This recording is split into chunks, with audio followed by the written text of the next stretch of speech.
days have been full of hard-fought, give-no-ground racing. Tonight's race is a 200-lapper at Phoenix International Raceway, a tough mile track where striking quickly is key. A fast Friday night fight's about to begin, racing in the Wild West. 10, 9,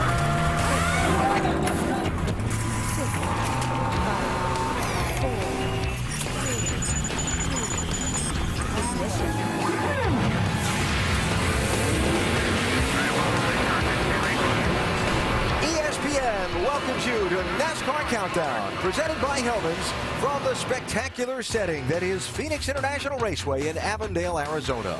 It's a beautiful place, this one-mile track tucked against the desert hills, but make no mistake, it's a tough test, too. Each end of the speedway shaped differently than the other, and with just a short 200-lap, 200-mile distance, there's always a sense of urgency to the racing here that makes it a lot of fun to watch.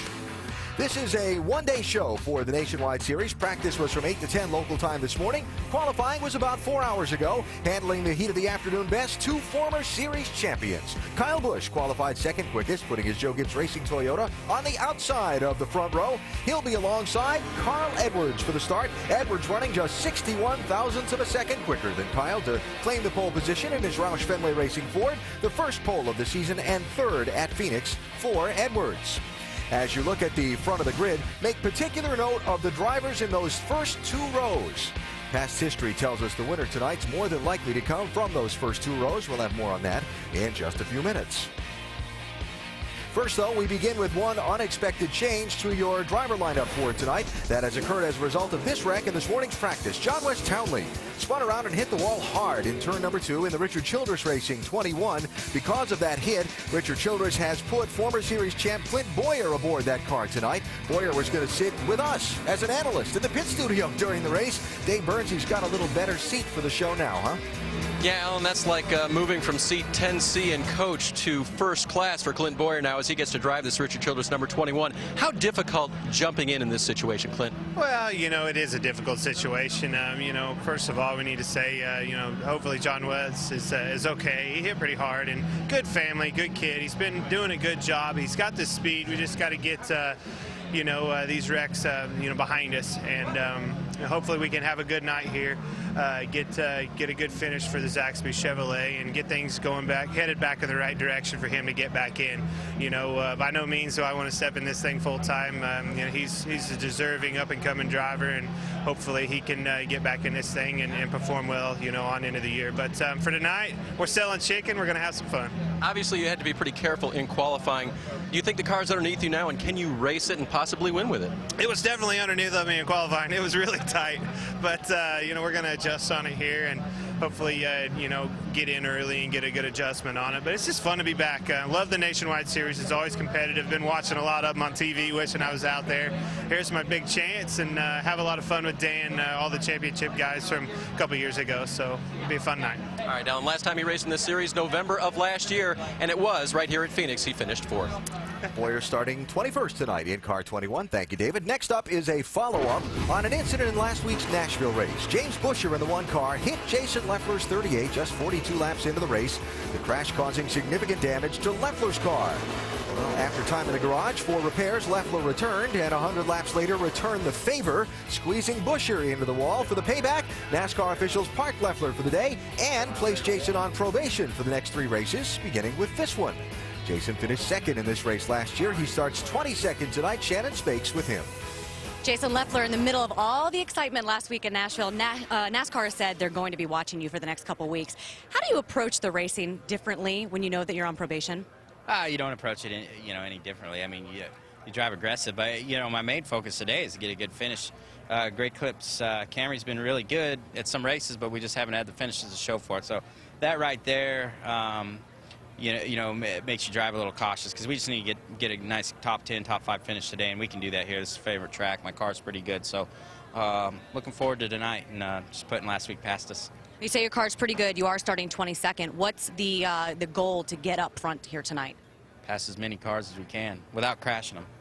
Pass as many cars and be flawless on pit road. Jason Leffler, he rolls off 22nd. All right, Shannon, thanks. That was good.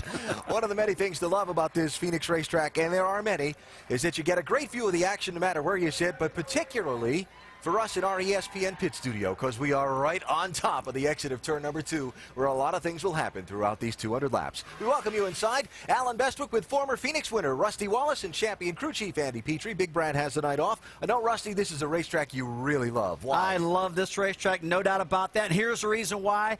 It's a kind of a flat racetrack. It's slippery. It's slimy. I like that type of stuff. It drives like a short track. Look, I know it's a mile racetrack, no doubt about that. But you got short track tires, short track setup, and you know what? You even got short track tempers here. Yeah, you love that short track racing. The Leffler-Buscher incident at Nashville was a payback. NASCAR said before the start of the season they were going to let him race. The Carl Edwards-Brad Keselowski thing in Atlanta got a lot of attention, but Andy, we've seen more hitting back in this Nationwide Series than in the Cup Series. Why? Well, I think the biggest reason is they can. NASCAR has really taken the handcuffs off these guys and let them race. They really have done that, and they've proven it.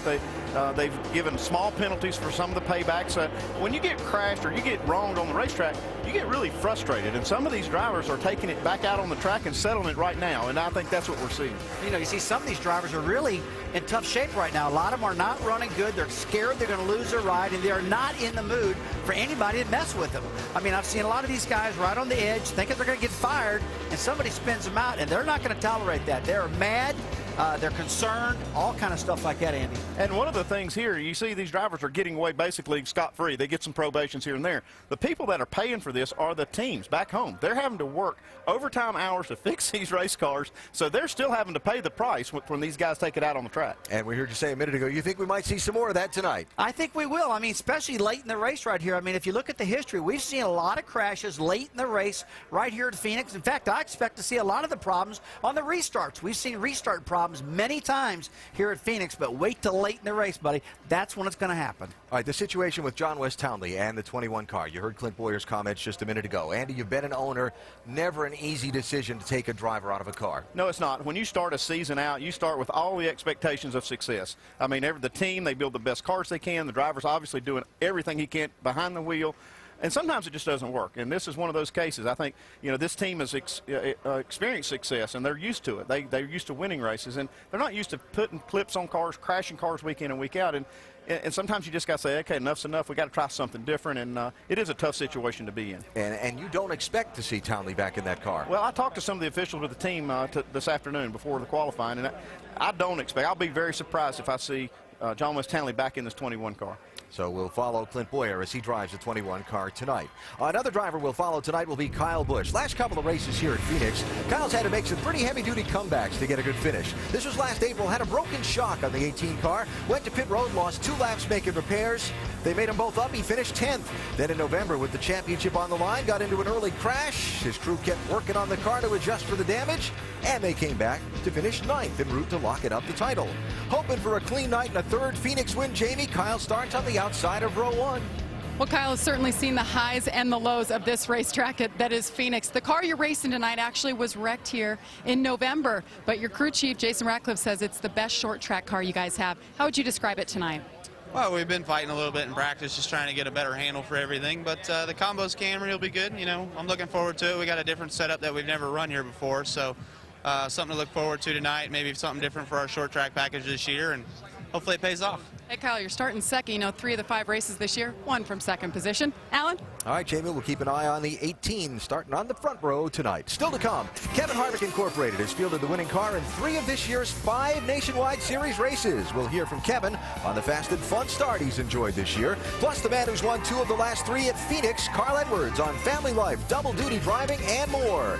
It's NASCAR Countdown, presented by Hellman's from the Valley of the Sun. Up his second win of the season in the NASCAR Nationwide Series. The team using a 2-tire strategy late to get track position that they never gave up.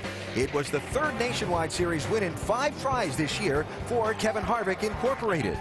That team that Harvick and his wife Delana formed got its first win at this track 8 years ago in a NASCAR Camping World Truck Series race. Their first win in this Nationwide Series came at Daytona, not a bad place. Tony Stewart drove to victory for them there in February of '05.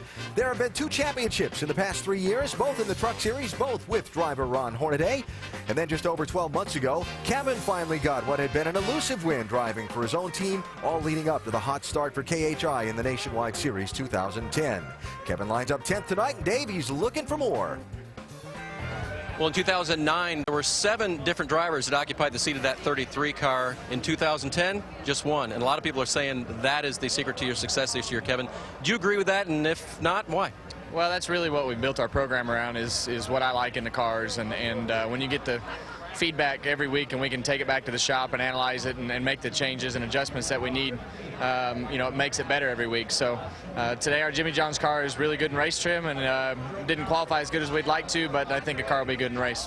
And I'm hearing that between the Truck Series wins and the nationwide wins, the celebration lunches are backing up a little bit at the shop. Yeah, that's a good problem to have. So it's been an incredible start to the year with the trucks and the cars, the Cup cars running good. So right now life is good. Good time to be Kevin Harvick, and a good time for him to be our in-race reporter tonight. If you'd like to have one of your questions asked to Kevin, go to ESPN.com, search Ask the Driver, and submit your question, and maybe he'll answer it. Alan? All right, David, thanks. Kevin starting in the 10th position for tonight's race. Why is winning in his own car different for Harvick? Andy, championship crew chief, won races with many drivers, including Dale Earnhardt. You also won races as a team owner. What was the difference? Well, winning races in any capacity at the top level and at a nationwide level it's a big deal. It really is. But when you actually win as an owner, you're responsible for all of those positions. You're responsible for putting the driver in that position, the crew chiefs, the sponsors on the cars, the way the cars are built. You have a hand in all of that. And when you win with your own stuff, it means a lot, let me tell you. That is Andy celebrating a win as a team owner back at Talladega. That was Bobby Hamilton behind the wheel. Great day there. This team has won 3 of the 5 races this year in the Nationwide Series. Tony Stewart at Daytona, a couple for Kevin, what's made the difference for Harvick Incorporated this year versus last? I really think it's Kevin Harvick, number one. I mean, he had a lot of drivers a year before. Right now, Kevin's staying in this car. He's designing everything. He's telling the guys what he wants in the setup, what kind of shocks he wants. I mean, basically, Kevin is his own onboard computer. He's the guy feeding all of the information what he needs, and because of that, he's built consistency, he's built fast cars, and that's what you got to have if you're going to build a foundation for a new team. He's doing a great job at it. Well, I also got to give Kevin a lot of credit for having the commitment to make this thing work. I mean, he got out of a car that was winning races regularly at Richard Childress Racing. I mean, they were having a lot of fun. He made the commitment to get in the car and drive this thing and make it work. And he didn't have a lot of success doing that. I mean, they took some bumps, but now they're reaping the rewards of that, and they're winning races. And, my hat's off to Kevin. He has really done a great job. As a team just in the Nationwide Series this year, 3 for 5. Not bad, and Harvick looking for more tonight. If Kevin's going to win tonight, he's going to have to outrun Greg Biffle, among others. Biffle tied with Carl Edwards for most Nationwide Series wins here at Phoenix at 3. And as you see by those numbers, if Greg's in the field in the Nationwide Series at Phoenix, he's going to be a factor. Now, Biffle's the defending winner of this race, and he's really given the underdog Baker Curb Racing team's cars a good run so far this season. Shannon? Well, the last time Baker Curb went to victory lane, it was back in 2005. Greg, it's an underfunded, underrated team. What would it mean to get to victory lane with this team here today? I mean a lot. We came so close at California Speedway racing Kyle for the win there. Came up a little bit short, but I think we have a really good car for tonight, and I like this racetrack. So we'll just see if we can put it together for him. Your crew chief, Ricky Byers, the first season that you're working with him, he said that you're as cool as they come. What's it like been working with him? Ricky's a great guy. He's really thoughtful. He's thinking through things, and we've just hit it off really good together. And I'm enjoying working with him, and hopefully we can get a win before this thing's over. Greg Biffle, your defending race winner, rolls off 4th. Alan? All right, Shannon, thanks. We'll keep an eye on the Biff tonight. Time now for our J-Ski News and Notes. Remember the nasty crash Steve Wallace suffered in last Saturday's Nashville race? Watch that 66 car and watch how far the safer barrier deflects when he hits the wall, just to know how tough that car and that crash was. Steve suffered some broken bones in his right foot, and Dad, he's racing here tonight with the help of a little specially designed shoe. Yeah, it's got a special shoe, but I talked to him. He says he feels real good. The doctor gave him some pain relief right before the race about an hour ago, and I believe he's going to be in good shape. He feels good about himself. He's got a carbon fiber fiberglass insert in the shoe to keep his toes from bending? Yeah, absolutely. They took a piece of carbon fiber and molded it to the bottom of the shoe so his toes won't bend at all, and that's what they want to do, and it's working for him. David Rudiman standing by in case Steve has to get out of the car. I know, he's a race driver. He's a Wallace. He's not getting out of that 66 car tonight. Steven starts 12th. Now, we have to get you guys from here, outside of turn 2, over to there on top of the grandstands. Start your clock. Quickly. Clock is running. Go. While we do that, take a minute to remind you about the ABC NBA doubleheader coming up on Sunday. It is at 1 Eastern, 10 Pacific. The top two teams in the East, Dwight Howard and the Magic, taking on LeBron James and the Cavs. Then at 3:30 Eastern, 12:30 Pacific, Kobe and the Lakers look to get back on track when they host Brandon Roy and the Trailblazers. It's the NBA Sunday Showcase on ABC. Coverage beginning at 12:30 Eastern with GMC Sierra NBA Countdown. Coming up next, Carl Edwards looking for a fourth Phoenix win tonight. We go driver to driver with Carl and find out just how long he's going to keep up his double-duty schedule. And Brad Keselowski lined up in one of those all-important front-of-the-grid starting spots. We'll hear from him and explain why those first four starting spots are so critical. All coming up on NASCAR Countdown, presented by Hellman's. Is presented by the mayonnaise that's real and delicious. Hellman's.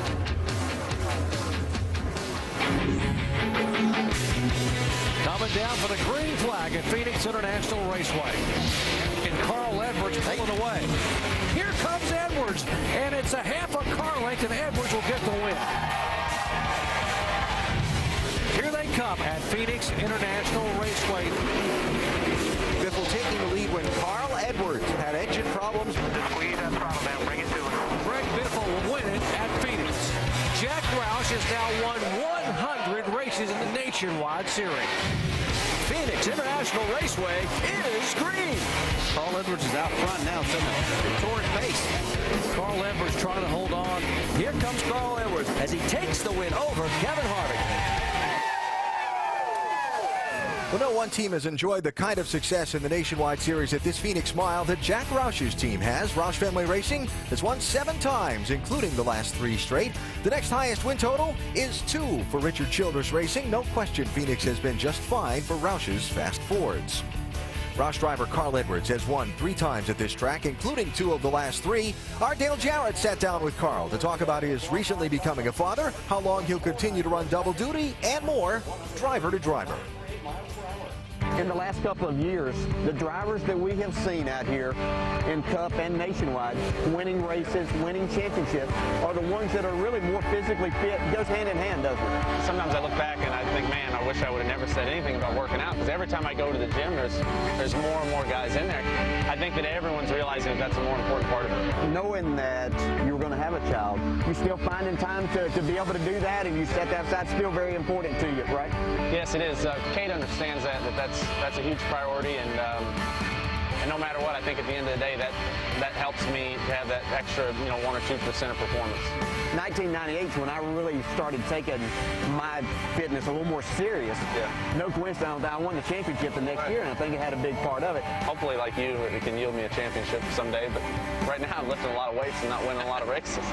You've done both series for a number of years here. Do you see it anywhere along the way wearing you down and could become a detriment more than it is help? I've thought about that a little bit lately. You look at Jimmy Johnson, he's doing awfully well without running any nationwide races. And for me, I think that to this point, I've gained 2 years of experience every year. So I came into this thinking, man, I don't know anything about pavement racing to begin with, and I got all these guys I got to catch up to.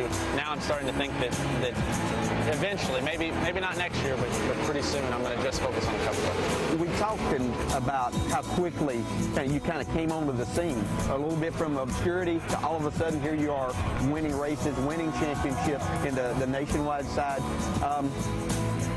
Where do you see yourself as far as going in this sport?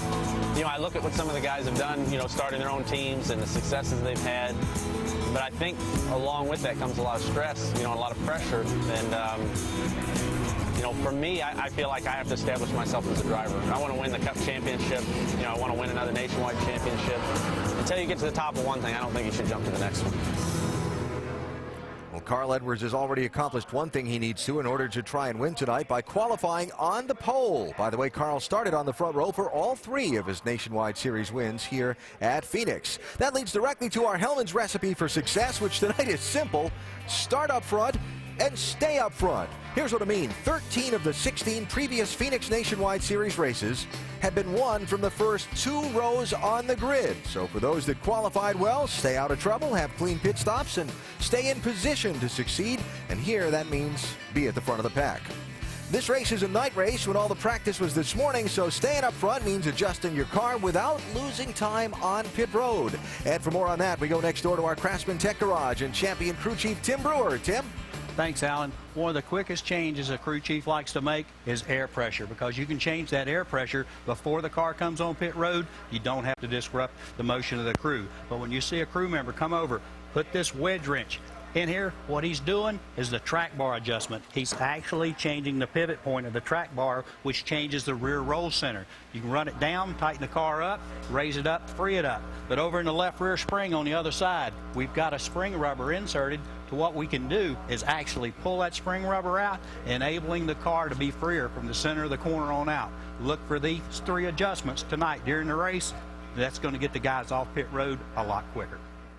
All right, Mr. Brewer, thank you. We'll keep an eye on that on the brief trips to pit road these teams will make during tonight's 200-lap race. Now, even though we're just 5 races into a 35-race season, the top of the championship standings are kind of fun to look at. 5 drivers separated by a mere 61 points, and that's not much the way the point system works. Second in points and third on the grid tonight is Brad Keselowski. And Jamie, he's hoping to end up at the top of both lists at the end of the night tonight.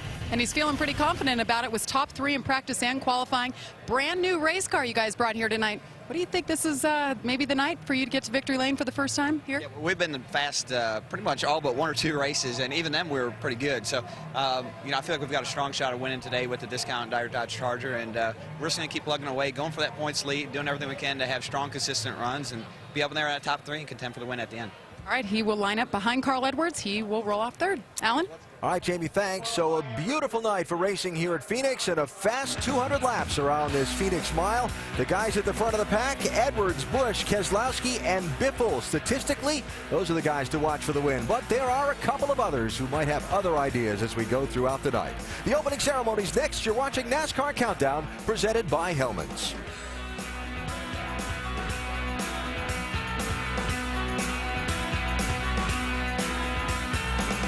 West and the Phoenix International Raceway. Fun place to watch a race. The NASCAR Nationwide Series about to take the green flag for a frantic Friday night on the fast Phoenix Mile.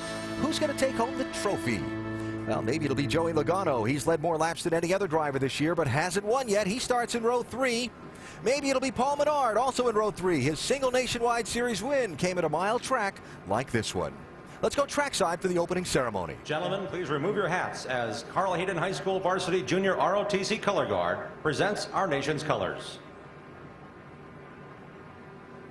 Please remain standing as Phoenix International Raceway Chaplain Ken Bowers offers tonight's invocation.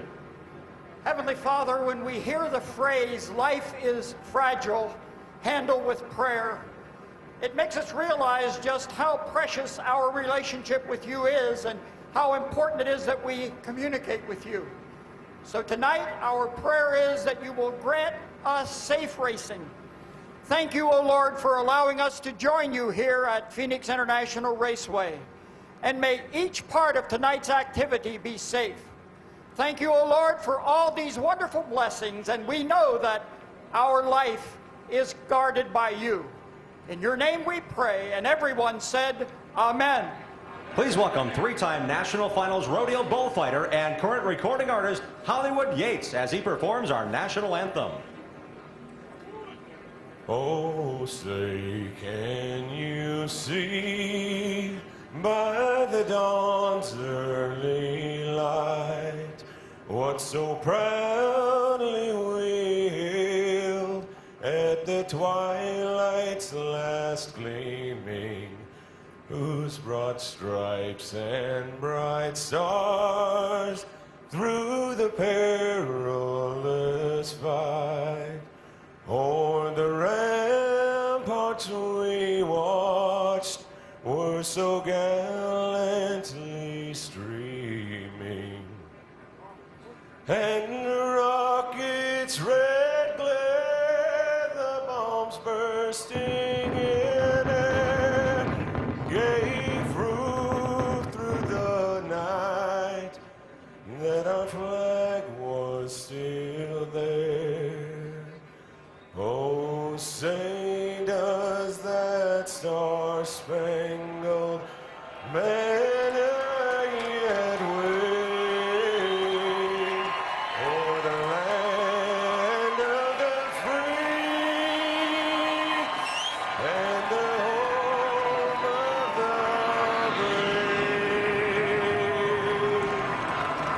Let's hear it for Hollywood Yates and the B-52 93rd Bomb Squadron on the Barksdale Air Force Base for tonight's flyby.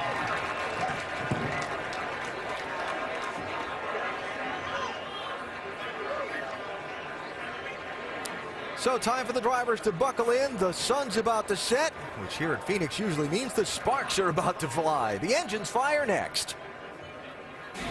NASCAR Nationwide Series at Phoenix is brought to you by Choice Hotels. International Raceway for tonight's 200-lap NASCAR Nationwide Series sprint. The Valley of the Sun certainly has lived up to its reputation today. 84 degrees right now, pretty warm. Temperature's going to cool into the 70s after sunset. Perfect conditions to be here at the track in Phoenix. Now, to get from the pit studio to our broadcast booth at Phoenix, you have to go from the studio outside of turn number 2, around the back of the main grandstand, and then up the 150 or so steps to the booth in the 84-degree weather, wearing suit and tie. That is what Rusty and Andy have just done moments ago. Let's head upstairs and join the boys in the booth. Marty, what's the sweat factor like with climbing those 150 steps in 84-degree weather in suits? You should have seen these two. They're coming up here and they go.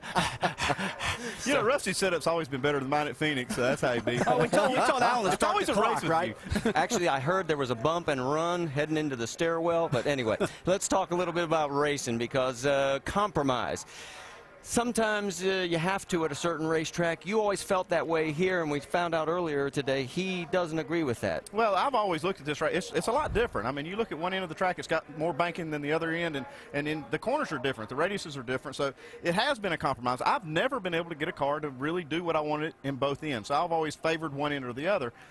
Come to find out, Rusty didn't do that, and maybe that's why you had more success. Yeah, but Andy, I think you're dead on that. You got to compromise at some racetracks, and I think the track that really comes to my mind is Pocono, Pennsylvania, a track that's got 3 different corners. But at this particular track, I've never compromised at all. Look, I wanted everything. I wanted my car to handle good in 1 and 2, and turn 3 and 4. And if I felt like if I compromised at all, I was just giving something up. I just couldn't race like that. All right, you mentioned it a little bit over when you're on the other side of the track. Let's talk about this front straightaway. It is very narrow, folks. There's no room for error. Take a look, that concrete wall, and the trouble it presents. Yeah, we've seen a lot of crashes on restarts right there at the start-finish line. Like you said, this track is very narrow. It's very long. It's hard for the competitors to see around each other. And because of that, we've seen many crashes on restarts. In fact, I lost a couple of my own cars just piled up right on top of that start-finish line. Well, the other factor that we're going to be thinking about is the fact that we've had 7 green-white checker finishes. That's right, 7 at this track. In fact, 4 of the last 5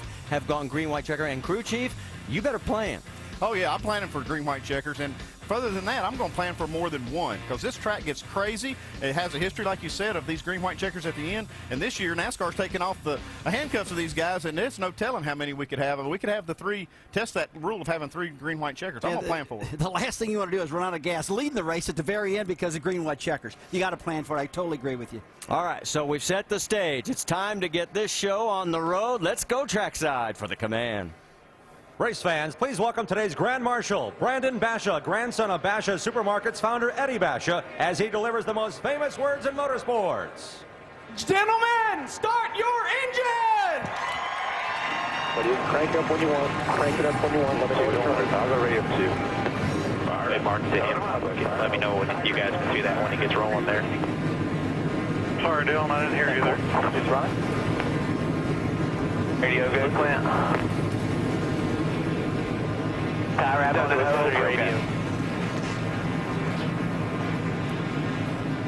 Well, the engines are fired on all 43 cars, and our in-race reporter will be Kevin Harvick. That's right, the man who's won twice this year, and our last race at Nashville. We'll talk to him when we come back here at Phoenix International Raceway.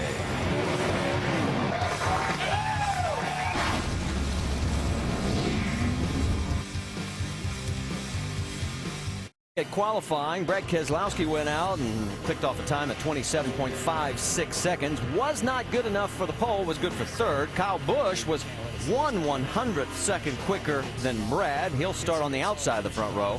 But Carl Edwards, 61 1/1000th of a second quicker than Kyle Busch. He'll be on point tonight. He's won here 3 times, but his 3 wins have all been in the fall race in November. Now, Edwards has finished where he started in 4 of the last 5 races. Maybe a good omen for Carl tonight. The starting grid going to come across the top of the screen. We've told you about the importance of being in the first 2 rows. Who's gone home? Just one driver, Mark Green, celebrated his 51st birthday yesterday. He got a bad present today. He's not going to be in this race. 1 car to the rear is the 61 of Josh Wise with an engine problem, so that sets that stage. Let's talk to our in-race reporter, Kevin Harvick. Rusty? Kevin, Rusty Wallace, ESPN, you got us? 10-4, Rusty. Hey, buddy, you're on a bit of a roll right now, man. You won that race in Nashville. Your trucks have been running great, but you qualified 10th here. How's the car for tonight? The car doesn't have a lot of speed for the first couple laps, but I like the consistency in the car and how it runs lap after lap. So we'll see what happens with our Jimmy John Chevrolet. Track's been through a lot of changes today, and we just got to keep up with them the first pit stop here. Okay, I got an ESPN mailbag question. It comes from Pogo in Tucson, Arizona. The question is, what will be the biggest challenge tonight with the temperature dropping significantly from practice and qualifying to the race? I think the biggest challenge is just going to be making the right adjustments the first pit stop here. That's going to be the hardest thing to do. So if we can do that and keep up with it all night, that'll be the hardest thing to keep up with. All right, Kevin, thanks for talking to us. Have a good race. Thanks, man. All right, so you know Kevin has one of our onboard cameras. Let's tell you the rest of them, as Landon Castle will have the GoDaddy.com on board. Justin Allgaier, a winner back at Bristol with Verizon Wireless. Greg Biffle, Nationwide Insurance. Kevin Harvick with Jimmy Johnson, we mentioned. Carl Edwards with the Ford in-car camera. Stephen Wallace with 5-Hour Energy. Trevor Bain with Aaron's. And Mike Wallace rounds out our onboard situation for tonight. Now, Mark Hollywood Armstrong, the front tire changer for the 66, as Stephen Wallace is our over-the-wall pit reporter. Now, remember, they have a David Ruderman standing by. And, Mark, I got to ask you, if you guys got to pull Stephen out of this car, do you have a specific role in this? And who's responsible for making this smooth? Well, Dave, earlier today the guys rehearsed it. My job will just be to assist the guys in it if we do have to put David Ruderman in the car. But something tells me that Stephen Wallace will stay in the car all night and get back to those top 5 and top 10 finishes like we started the year off. And, hey, no fun intended, but what better way than to break into victory lane tonight also. I got it. No pun intended. Thank you. And there's David Ruderman standing by in case he is needed. But I think you guys are right. Rusty, you said he's going to go the distance. Let's get the latest from pit road. Let's check in first with Jamie Little. Well, Marty, earlier today, the driver of the 21, John West Townley, had a big hit. As a result, he was replaced by Clint Boyer. Now, Boyer turned his first laps in a Nationwide car this year in qualifying today. But the good news for Clint is this exact race car was built for him last year. It still has his same seat in it. Now, on top of that, see that guy right up top behind the other guy? Dan Deeringhoff is his crew chief, and half of this crew, they all were the champions back in 2008. So it's a little reunion of sorts here tonight. Shannon Spake? Well, Jamie, it's definitely been a breakout year for Justin Allgaier. He had that win at Bristol Motor Speedway, all top 10 finishes on the season, and he's currently 3rd in the points. The team told me the biggest difference is that Justin's just comfortable in that car. They said when he's up front around the veterans, he doesn't feel like he's racing over his head. He's clear, he's focused, and he rolls off 7th. Dave? Shannon, the 32 car has finished strong all year this season. Not finished out of the top 10. Reed Sorensen is in it for the 3rd consecutive race tonight. He has finished 7th. He has finished 2nd. And tonight, he hopes to give the team his first win of the season. Marty? Thank you, guys. We're getting ready to go green. 200 laps on this 1-mile layout. 45 miles an hour is your pit road speed. Lights are out on the pace car. They are into turn 3. 43 cars. Sun will be down in a matter of moments. Track temperature has already dropped significantly. It's going to cool off even more. Coming out of turn number 4, pace car pulls down onto pit road. Everybody tightening up the field. Coming down the front stretch, the 6th race of the 2010 NASCAR Nationwide Series is green.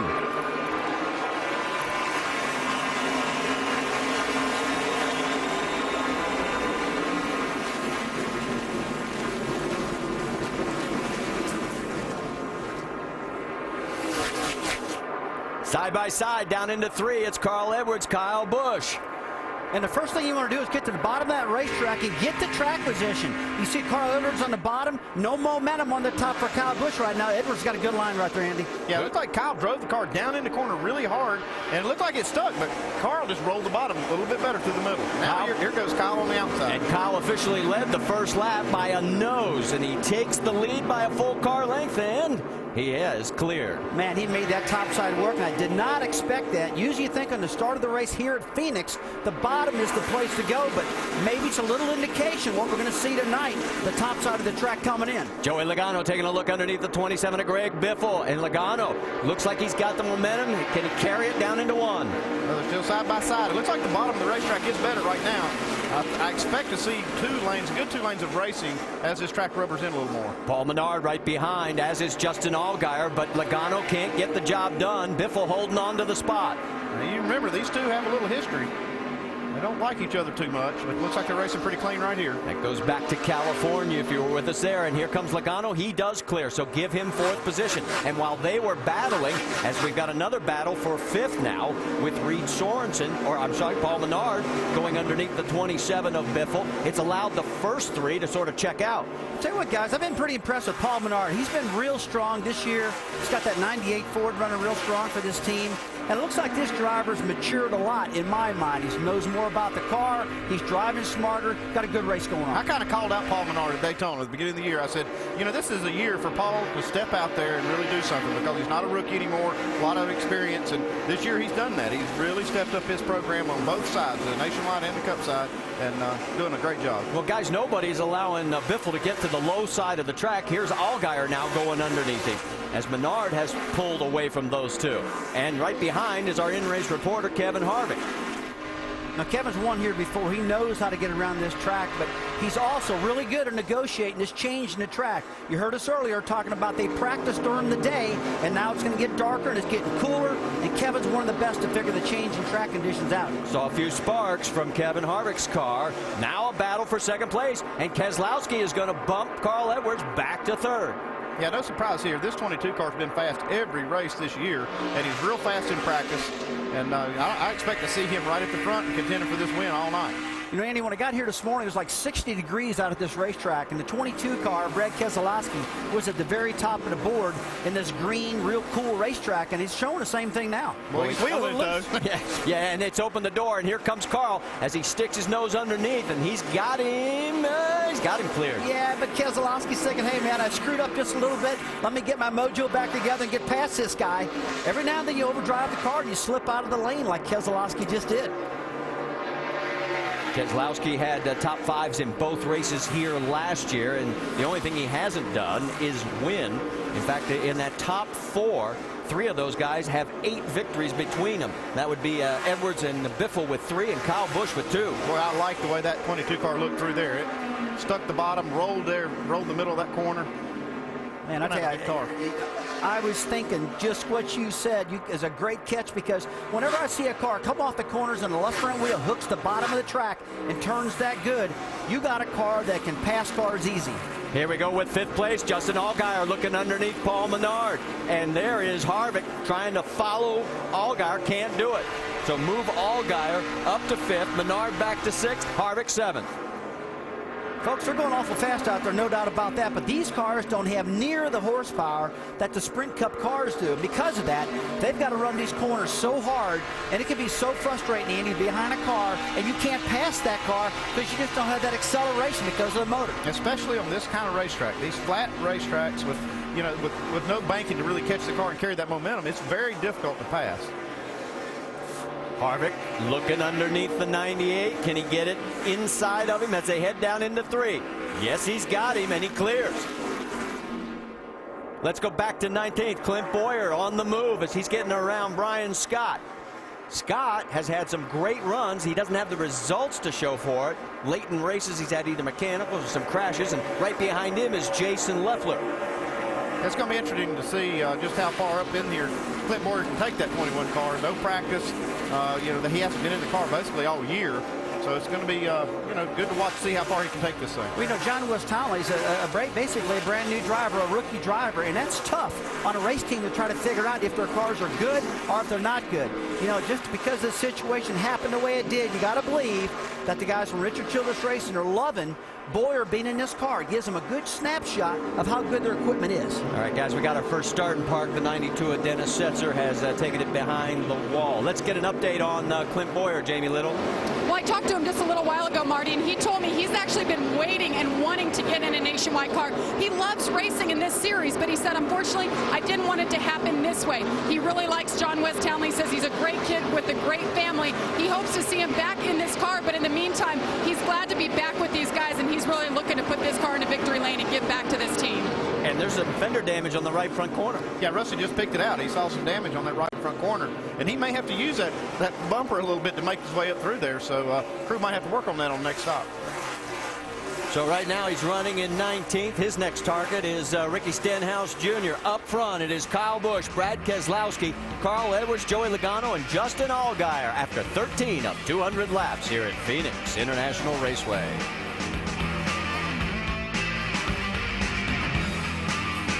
Caution for a spin by the 15 of Michael Annett at the Bashas Supermarkets 200. As there is the pace car leading Kyle Busch, Brad Keselowski, and Carl Edwards. And let's go back and, whoa, it does look like we're surprised at this. We were all speculating that nobody would come, and our race leader is coming in. Yeah, he brings a few more in. Greg Biffle's coming in behind him. I think these guys are not real happy with the car, even though the 18's leading. Maybe not the right thing to do. He may want an adjustment here.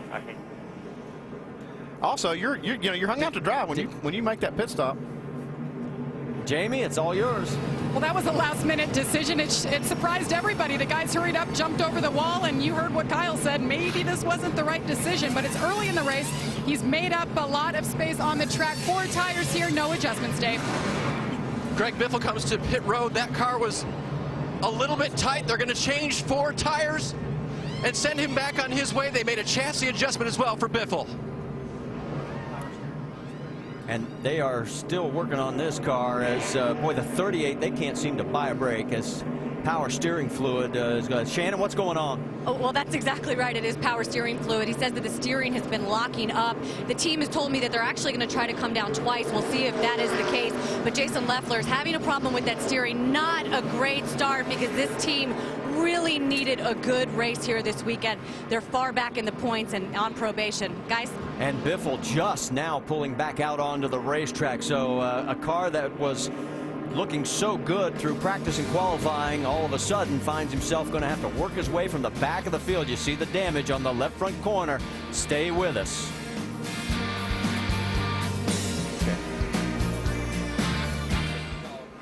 Brought the caution out. The early pit stop surprised all of us. And back to racing now with Brad Keselowski on the outside, Carl Edwards inside. And a little damage there. A little contact. And here we go 3 wide down that stretch. And who's going to give? Well, don't need to because Justin Allgaier gets past them all. Tell you what, Andy, talking about right front fenders, I think that 60 car just got damaged on the right front. That incident right there. Looks like that fender, just a little bit. Yeah, a little dent, not too bad, but those fenders are extremely important. It seems like more on a flat track than anywhere. Well, I tell you, the flatter the track's good, the worse these cars push, and they need that downforce in the front. I'm going to keep my eyes on on Clint Boyer's car in the back because he stayed out, and he's still got the fender damage. While this battle continues, let's tell you who the lucky dog was. Getting the Aaron's lucky pass was Victor Gonzalez in the 05, so he got to come around and get back on the lead lap. That gives us a total right now of 39 cars on the lead lap. Gilliland and O'Quinn have taken their cars behind the wall to park them, and Michael Annett, as we told you with that spin, is 1 lap down. So that resets the back of the field. Look at what's going on here with Kyle Busch trying to come back after the pit stop where he freely admitted, oops, that may not have been the right move. He's got Clint Boyer right behind him, and they're trying to get around Michael McDowell and the 10 of Casey Mears. He's just got to show a little patience right now. I mean, take it nice and easy getting through there, but trying to tell Kyle Busch to take it easy, he's probably not going to listen at all, knowing that guy. Well, you saw how quickly he's already gotten back to 14th position, and here he goes past McDowell, so that moves him to 13th. Yeah, and looks like he just moved Casey Mears right there, trying to. got the impression this might be with 20 laps to go instead of 80-plus laps. And he gets around Casey. So now he is working his way back towards the front. He's up to 12th. You know, Marty, this is a good indication of how new tires are going to do, too. Kyle came in and put 4 new tires in that car only after 15 laps. Going to be real interesting, Andy, to watch his speeds to see if he's much quicker than the lead cars. Yeah, it's one thing to be quicker, but the thing is that can he pass all these cars and get back to racing for the lead where he was before he made the pit stop? That's going to be the key. I know one thing. Watching these 2 Penske cars this year has been absolutely amazing. There were people that when they found out they were the only 2 Dodges in the field that wasn't going to be enough support. Well, they've gotten all the factory support, and look where they are. They've already won 1 race. They've sat on the pole twice, and Keselowski and Allgaier are running 1st and 2nd. Now there's Michael Annett. As we told you, what brought out the first caution, his spin. Take a look, and you'll see exactly what happens. Now keep in mind, this is a backup car for Annett. He had a little incident in practice, and boy, he almost tore up another one right here. Man, he did a good job. He stayed on the brakes right there, and that car never touched the wall at all. You bring it in, you put 4 tires, clean his pants out, and send him back out there. That's all you can do. Or give him a set of Depends, whatever. Brad Keselowski, 1.2 seconds ahead of Justin Allgaier. He's opening up a bit of a gap, and then it's Joey Logano, Carl Edwards, and Kevin Harvick is now up to 5th. Now let's move back a little bit further in the coverage and check in on the 27 car. That is Greg Biffle and Johnny Sauter right behind him. And here comes Biffle closing on McDowell. That would be for 16th. And remember, Biffle had that damage on the left front corner, so he's trying to fight his way back to the front. Yeah, I believe they did the right thing. Take a look at Kevin Harvick getting on the side of Carl Edwards there. He's got the 33 working now. And I really think that this track is going to continue to change throughout the night. So move Harvick up to 4th. Remember, he started 10th. Our pole sitter has now been sort of bumped back to 5th, and he's losing contact with Harvick. And look at Kyle Busch. He has now moved up to 8th position. He just cleared Stephen Wallace. His next target is Reed Sorensen right there in the Dollar General 32. Yeah, he's not having any trouble passing these cars. And Rusty, like you said, I'm looking at the lap times. He's keeping pace with the leader while he's making these passes, so his car is really good. So right now, the fastest car on the racetrack is that 18. They've got the right combo. Can they get it back to the front? Stay with us to find out. He just passed for another position, moving to 7th. Because of stalling, 21 car of Clint Boyer. More on that. Let's go to Shannon. Well, Justin Allgaier says that the car is a little bit free on throttle. They're going to try to snug him up with some air pressure and a wedge. 4 tires. Jamie? And his teammate Brad Keselowski, they're going to make a wedge adjustment. 4 tires. He wants to tear off. The bugs are getting bad for these guys tonight. Dave? Sunoco fuel going in the 33 of Kevin Harvick. He wants an air pressure adjustment for his race car. They talked about wedge, but air pressure is a choice. Loose race car for Harvick. He'll take 4 tires and try to get off pit road, maintain his position. 22 goes by, and he has to back up. He is locked in his pit. He'll have to take more time to get out, guys. And it's going to cost him a couple of positions. Oh, so important to get that car so you can get a clean exit. On Nationwide Insurance race off pit road, Keselowski stays the same. Edwards picks up 3. Logano drops 3. And Stephen Wallace picks up 4. Now, we mentioned the fact that the 21 of Clint Boyer, all of a sudden he reported on the radio the car just died on him. He's got it refired, but he is now 1 lap down in 40th position. There are no waiver rounds. The lights are out on the pace car. It is Kyle Busch, Greg Biffle, Brendan Gaughan is now 3rd. Trevor Bayne is up to 4th. Jason Leffler rounds out your top 5. Michael Annett gets the Aaron's lucky dog. That puts him back on the lead lap. We have a total of 38 cars on the lead lap. 1 lap down, Clint Boyer and Josh Wise. So that resets it for you. Pace car has pulled on to pit road. And it is the 18 of Kyle Busch choosing the inside line, bringing him down. The green flag flies, and we're racing again at Phoenix. Great restart for Kyle. Biffle trying to come right back underneath him as they head down towards 3. He's got the inside line, and he's going for the lead. Can he clear him? He's got to get out of it. Wow, Kyle drove that car into the corner hard. Well, Kyle, on these restarts is just fantastic on the outside of these racetracks. I mean, on these restarts, it seems like every week he does this same trick. Now, we just proved a little while ago the bottom side of the racetrack's better, but he knows he's got to make that top side work for at least 2 laps to get that track position back. And he is running that car about a car length out in front now, and a little bit further back, Kevin Harvick. Remember, he got blocked in his pit stall. Look out, trying to go 3 wide with Scott Lagacy Jr. in the 43.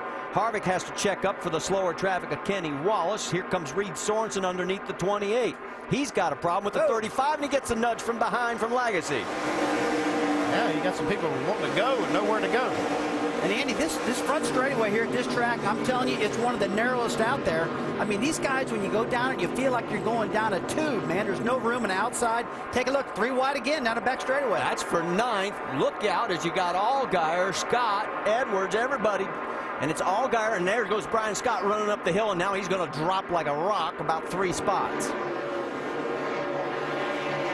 Guys all got these fresh tires, and those cars stick like glue for about 6-8 laps, and they got to run them hard. Get everything you can out of them. Get all the passes you can, because after that, this aero push takes over, and it's hard to pass. Just give you a quick update. Kevin LePage is our 4th car that's behind the wall and out of the race. While this action continues, that's Tony Raines on the high side in the 34. Justin Allgaier going underneath him, followed by the 60 of Carl Edwards. And that is for position. Let's get an update on the 60. David.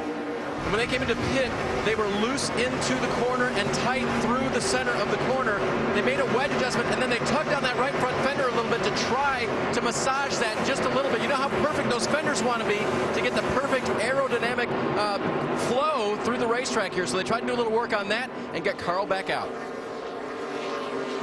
So Carl, right now, as he continues to try and move his car back forward, is 8th position. Stephen Wallace right there behind him. Justin Allgaier in 7th, right in front of him.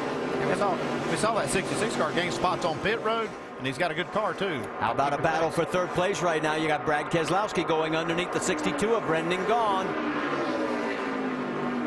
And he takes the position. Remember, Gaughan last pitted on lap 17, Keselowski on lap 32, so he's got the fresher tires. And he is checking out on him. Nothing has changed up front. Kyle Busch leads by 0.8 of a second. There he goes. 2nd place, Greg Biffle, as he rallies back from that early damage. And Keselowski, Gaughan, and Trevor Bayne. There goes the Carl Edwards machine underneath the Allgaier. And now you've got Joey Logano right on the fender there, and they touch. Moves Allgaier up the racetrack and opens the door for Stephen Wallace and Paul Menard. Yeah, and then Menard looks like he's going to go door to door with him down into the corner. Still hanging on. Allgaier trying to limit the damage here, and it looks like he's going to hold on to the spot. It's like Joe Logano got into the 12 car, Justin Allgaier, just a little bit. Got him up the racetrack, and Andy got to believe that Allgaier was going, hey, man, what's up with that? I didn't do anything. Did a good job of recovering, though, and maintaining the spot here. Yeah, he did. He did a great job out there. This 12 car has just been solid all year long. And if I could look at any car in the field, I'd have to say this team, the 12 car, Penske and Justin Allgaier, it's like they flipped the switch, and all of a sudden, everything got better. I'm just thinking it might have been adding the team of Brad Keselowski. Having 2 teams and somebody like Brad over there, I think that's really brought a lot to him. I think having those guys working together has really made both teams stronger. You got a glimpse there of Jason Leffler trying to track down the man in front of him, Joey Logano. Battle for 2nd right now as Brad Keselowski and Greg Biffle going after each other, and Keselowski takes the spot. So Brad Keselowski has got himself a great race car tonight as he is moving towards the front, and he's actually running quicker than our race leader, Kyle Busch. Verizon Wireless customers, text CHAMPION to 43776 for exclusive Champion chats. And under the green, it's the NASCAR Nationwide Series tonight. Tomorrow, the NASCAR Sprint Cup Series running here. NASCAR Now pre-race edition, 10 a.m. Eastern, ESPN2. And we'll wrap it up on Monday with our NASCAR Now Roundtable at 7 Eastern, that on ESPN2. Drag racing, the O'Reilly NHRA Spring Nationals this weekend, qualifying tomorrow at 10:30 Eastern, finals Sunday at 8 Eastern on ESPN2. And then next weekend it's on to Texas. And the fast mile and a half for the Nationwide Series on the air Saturday at 3 Eastern on ESPN2. That is our ESPN Motorsports calendar. So we're just past a quarter distance in tonight's race. Story has been one of a couple of twists of plot. Kyle Busch led the opening 17 laps of the race, pitted under the first caution, kicked him back to 24th in line. He charged toward the front, then under the second caution at lap 30. All the other guys who didn't stop on the first caution came in. Brad Keselowski led them off pit road. He restarted 10th. He is charged up to second, and we are now at lap 52, working 53. And a gap of 1.7 seconds between second place Keselowski and the leader, Kyle Busch. So as we are at that 1/4 point, let's get you up to speed on what some of the front runners are saying. Jamie, you've got the leader. Well, that would be Kyle Busch. What an eventful night it has been in this short 53-lap stint so far tonight. He's in the same car that he wrecked here in the fall, but this team loved it so much they rebuilt it and brought it back and said it's their best short track car. Tonight it's been great. They just made a mistake perhaps early on and came in early, got off pit sequence and worked his way back up. It all played out and he's still your leader. Behind him, Brad Keselowski. He was so excited before he got in his race car. He said he's had a brand new race car at every track this year except one. That includes tonight. He said this car was so good, barely made any changes. He said this could be the one that gets us our first victory for Penske tonight. Dave? Jamie, on that first caution, Greg Biffle pitted. Remember, he spent a long time on pit road. They were fixing the left front valence of that 27 car. You can see the red tape there discoloring the left front of that car just a little bit. They had a hole. They ran over something. They wanted to get that fixed to give Greg good aerodynamic flow here at Phoenix. Jamie? Joey Logano behind him, a little loose. They made a track bar adjustment. He said the car is good now. He does have a little bit of a fender rub after getting together with that 12 car. Dave? Guys, next in the order is the 60 of Carl Edwards. When they stopped on that stop, we talked about what they did to that race car to try to make it better. A little loose in the tight center of 3 and 4. Carl at this racetrack has been very, very good, and they believe that they might have the car to win today. Sitting on the pole was certainly an example of that. They'll try to work him back toward the front. Kevin Harvick has had the winning car most of the season, and on that last stop, they stayed out and were able to, actually they fixed a loose condition with air pressure on one of their stops. Kevin, of course, trying to win for the second week in a row here. The 66 of Stephen Wallace, he's staying in that race car. Even with that injured right foot right now, he's not been complaining about it. And so far, no expectation to put David Rudeman behind the wheel. Shannon? Justin Allgaier looking like a veteran out there today. He started 7th in this race, been in the top 10 all race long. The car is free. The team is telling him just to hang on, that as the track tightens, the car will as well. There's lots of racing to go for this number 12 car. Dave? Brendan Gaughan's going backwards a little bit right now. Car not to his liking, but this weekend, he and crew chief Brad Parrott were able to do some work on simple track maps like this. He told me part of the problem we've been having is our communication. I would describe the corner in several different ways than my crew chief was. And so when they started talking about that, they found even out some of their terminology was not the same. They got it corrected. So now, for instance, when he says, I'm a 4 loose, Brad Parrott knows exactly what that is. They're 32 of Reed Sorensen reporting that the left front is hopping in that race car going into turn 1. He's made the move from position 20 to position 10 since the restart. This car, very good, like we told you, before the start of tonight's race. Alan? All right, David, thank you. So there are updates on the top 10 in the race at this point as we run, working the 59th lap of the 200. Now, remember the story about Clint Boyer, who earlier stopped on the racetrack at lap number 30 and brought out the second caution of the race. Boyer got the car fired up, got it going again. He has resumed competition, except that he's running a pretty good ways back in the field, 37th place, 1 lap down. Now, for more on what happened to that 21 car and what they did to fix it, let's swing over to our Craftsman Tech Garage and Tim Brewer. Tim? Thanks, Alan. Hey, the batteries are not located under the hood of these cars. They're located right here in front of the left rear wheel. Some of the guys carry 2 batteries on the cars, and they have a switch down by the seat. The other guys, you have to switch the batteries manually. Take the battery out, reaffix the bracket here. But what Andy Petrie and I were talking about, this is the kill switch that we were talking about. When you kill this switch right here, you kill the power to the ignition system. Therefore, it's a safety deal. When it throws it down, you actually cut the ignition off in case the throttle sticks. But these are all precautions to keep NASCAR drivers safe. Alan?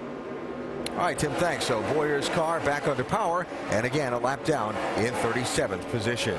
Kyle Busch leads Brad Keselowski by 2.1 seconds as we work the middle stages of tonight's 200-miler in the Valley of the Sun.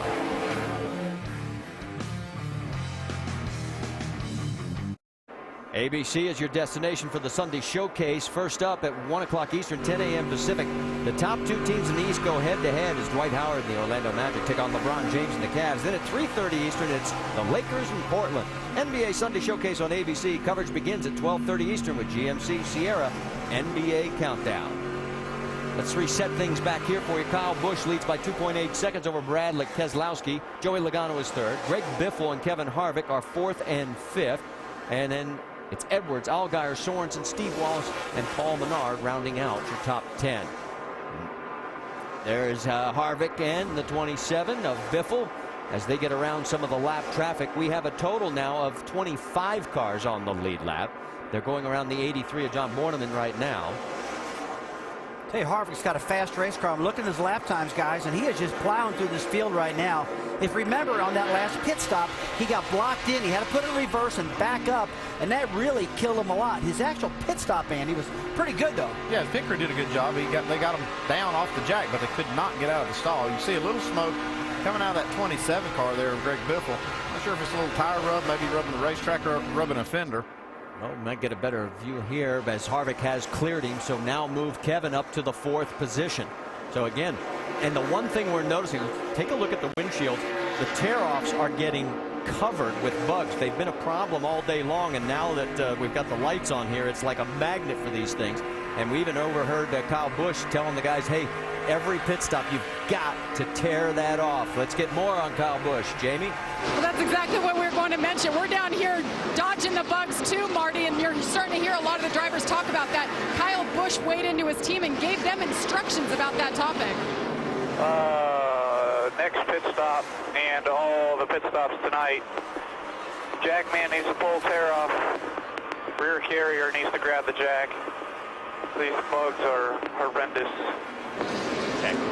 You can see it just a little bit on that shot of Kyle Busch as he continues to lead the field. He last stopped at lap 17, so that bug buildup is getting worse. Right now his car is just a little tight in the center, Marty.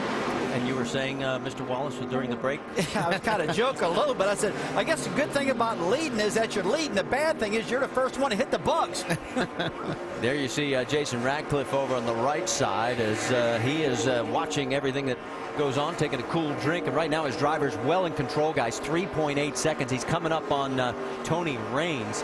And, I mean, we're down to 23 cars. That will make it now 21 cars on the lead lap once he gets around Tony. Yeah, he's slicing through these cars and doing a good job of maintaining that lead that he has, even though he is passing a lot of lap cars. Well, and remember last year here, he had problems in both races, but both times he managed to come back and get respectable finishes. Oh, we've got another problem with the 15 of Michael Annett, and the caution is out. So the second of our three cautions, for the second time in three cautions, Michael has brought it around. Rattle it around. See if you can't pump it up. Somebody got to run back and see if they can make sure we got fluid and stuff. It's all smoking on the right front. Smoking on the right front. Let's take it back to a moment ago. Whoa.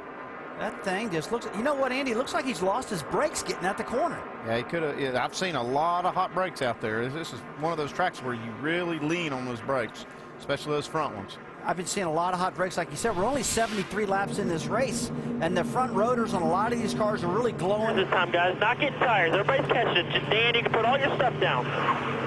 It's like brake fluid squirting on the hot rotors, right? Yeah, they're going to spend some time fixing this. They'll have to get in there and get that wheel off, probably change the caliper on the right front. He was 34th when this all happened. You can see that they're immediately going to work. Get the hood up. Stop. See, every time he pushes that brake pedal, there's the fire in there. That's the brake fluid burning on the hot rotor. See all of the fluid on the tire. A lot of the teams that are watching the broadcast need to tell their drivers about these brakes because it really messes them up.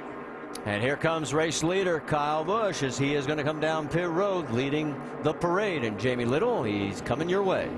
And Brad Keselowski saying his car was just a little bit free early on. They may make a chassis adjustment. They were going to wait and see here. Take 4 tires, fill it up with Sunoco fuel. He's had a pretty quick race car. You see Kyle Busch there in the 18. You saw the tear off. They made sure they got that right away. 4 tires. They're going to go up 1 round on the track bar for Kyle Busch, Dave. Well, let's see if Kevin Harvick can complete this stop and get out around Johnny Sauter. Not in his pit box yet. Kevin completing 4 tires. Sauter comes in now. Pulls ahead a little further this time. It looks like he'll be able to get out. Just air pressure adjustment a little out of the right front to help that 33 car turn. And he turns around the 23 this time. So a clean pit stop for the 33. And let's check our race off pit road courtesy of Nationwide Insurance. Kyle Busch still first. Joey Logano picks up 1. Carl Edwards' crew gets him out again in good style, but Keselowski drops 2. Stay with us. We're coming back to more racing.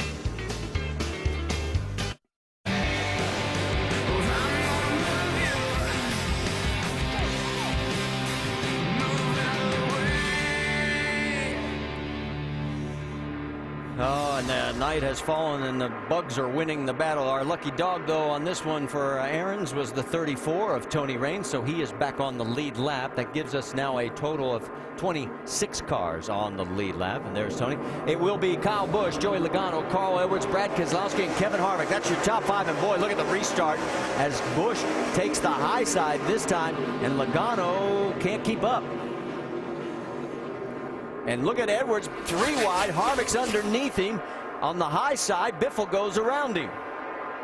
These guys get bogged up in a restart on the exit of turn 2 and lets the guy in the bottom lane have a clear track. And Andy, we're seeing 3 wide coming on that back straightaway, getting into turn 3 for a couple laps, at least because of that. That's the time to strike while the iron's hot and these tires are good. Let me update you as you look at this 3-wide battle. We had 5 waiver rounds. I'll get to that in a minute. Look at what's happening. James Buescher just cuts right in front of the 7 of Landon Castle. No contact. Leffler's got his hands full as that car's going sideways. And now Harvick's diving underneath the 27. Here comes Edwards trying to get back into the thick of things in that battle. Now, we heard Harvick say before the race it took a little while for his car to get going. It's going good right off the start right now. Down that stretch, and here comes Carl. You can tell when they get on the brakes, the front of that car just dies, and we're still seeing that smoke out the right side of the 27. Now, I'm not too worried about it. I mean, it could just be a tire rub on the top of the fender when it goes in the corner. You travel these things as far as they'll go. Sounds like a crew chief. I'm not worried about it. I'm not driving it. Yeah, he's seen it many, many times. He knows what these guys can get away with and what they can't. But, you know, if this was a Sprint Cup car, I'd say, hey, the splitter's hitting the ground. Yeah, they don't have splitters on these cars, so they can grind those valences away, and it's not a bad thing for them to do that, but you don't want the tires rubbing. That can cause you some disruption in that chassis, and you don't want that happening, so that probably is causing him a little bit of problem. Justin Allgaier and Steve Wallace just a moment ago. Let's take you back and show what was going on between those 2 drivers. On board with Steven. Ooh, we're on the road there, it looks like. You're behind him. There you go. If you look here, though, Watching your mirror here. Steve was crowded on that apron a little bit. Didn't look like Allgaier gave him a lot of room. That's Brendan Gaughan right behind him. There's one thing you have to look at in Steven's car, if it damaged that right front fender, because if that fender got knocked in, we talked earlier about it really kills the front downforce, and that'll make the car handle bad, and it looks like it is in to me. All right, I never did get the waiver rounds in. We've had so much action. It was Mike Wallace, Jason Keller, Brian Keselowski, John Borderman, Michael McDowell, and Josh Wise. There, we finally got caught up on all that. 26 cars on the lead lap. Let's go to the battle for second place. Take a look at the 22 as he's going underneath Logano and Brad Keselowski. Right now, if you told me I had to pick one car, I think I got to go with that 22 and maybe the 18 also. I'm liking the 18. His car looks really good, but at least Keselowski can split up this group of Gibbs cars, these 2 cars of Gibbs that were dominating there. Gotten in between them, and he may have enough to run down Kyle Busch. Haven't seen it yet tonight, though. All right, so there is second and third, and he's starting to open up just a little bit of ground, a little bit further back. There's Kevin Harvick. There goes Carl Edwards. And there is the 27 of Greg Biffle. And let's get an update from his pit. David? With Rick Byers now, we're watching that smoke out of the right side. Rick, are you concerned about that? And you know what it is? Not really. It's just a small tire rub. Just a small tire rub. The spotter's been seeing it for quite some time. And right now it's just tight. That's our main concern. Did you work on it that last stop to try to relieve that? No, we're just worried about the tightness right now. He's really complaining about it a lot right now. All right, that's a word from top of the 27 pit box, guys. So as take a look at 11th place as we come back to more action on the track. That's Casey Mears going around Brendan Gaughan. And Jason Leffler trying to tuck up underneath the 62 if he can get close to it. Let's get more on Casey Mears. Shannon? Well, guys, this is a one-race deal for Casey Mears in this number 10 car. The team was originally not going to race this race. However, they're out of the top 30 in points, so they really needed a driver to get in the car, race, and get a good finish. They had been talking to Casey Mears. He is here this weekend filling in for Denny Hamlin, or sitting on top of that pit box in case Denny Hamlin needs someone to fill in for him on the Cup side. So they said, Casey, why don't you come and drive this 10 car? He's doing a great job today. He started 19th, and he is having a great run, currently 11th. Well, and right now, Todd Brown's number 10 is 31st in the points, so a good run here could put him back into the guaranteed starting spots. Looking at the battle right there with Justin Allgaier in the 27 of Greg Biffle, and right behind Biffle is Stephen Wallace. That's for 8th, 9th, and 10th on the racetrack. And that tire rub, I don't know, and that's starting to look a little worse. No, I'm still not too worried about it. Okay. I'm just, just like Ricky Vire said, they're worried more about the car being tight. They want to try to get that adjusted out of it. That actually, the tire rub could be causing some of that, so that's still going to be really hard to change. If the car's traveling or over traveling and rubbing that right front, it's going to be hard to change that on a pit stop. I can understand the tire rubs kind of early in a run because the tire pressures you're running here are awful low. I mean, the left side pressure is about 10 pounds on the left front, about 11 pounds on the left rear, about 30 pounds down the right side, Andy. So especially the left side is awful soft until you get the pressures built up a little bit. While this battle continues, as we get ready to head to break, let's remind you about the Verizon Wireless customers. You can text Champion to 43776. Exclusive Champion chats, content from our NASCAR Now Roundtable experts. 89 laps are in the books here at Phoenix. This one's far from over.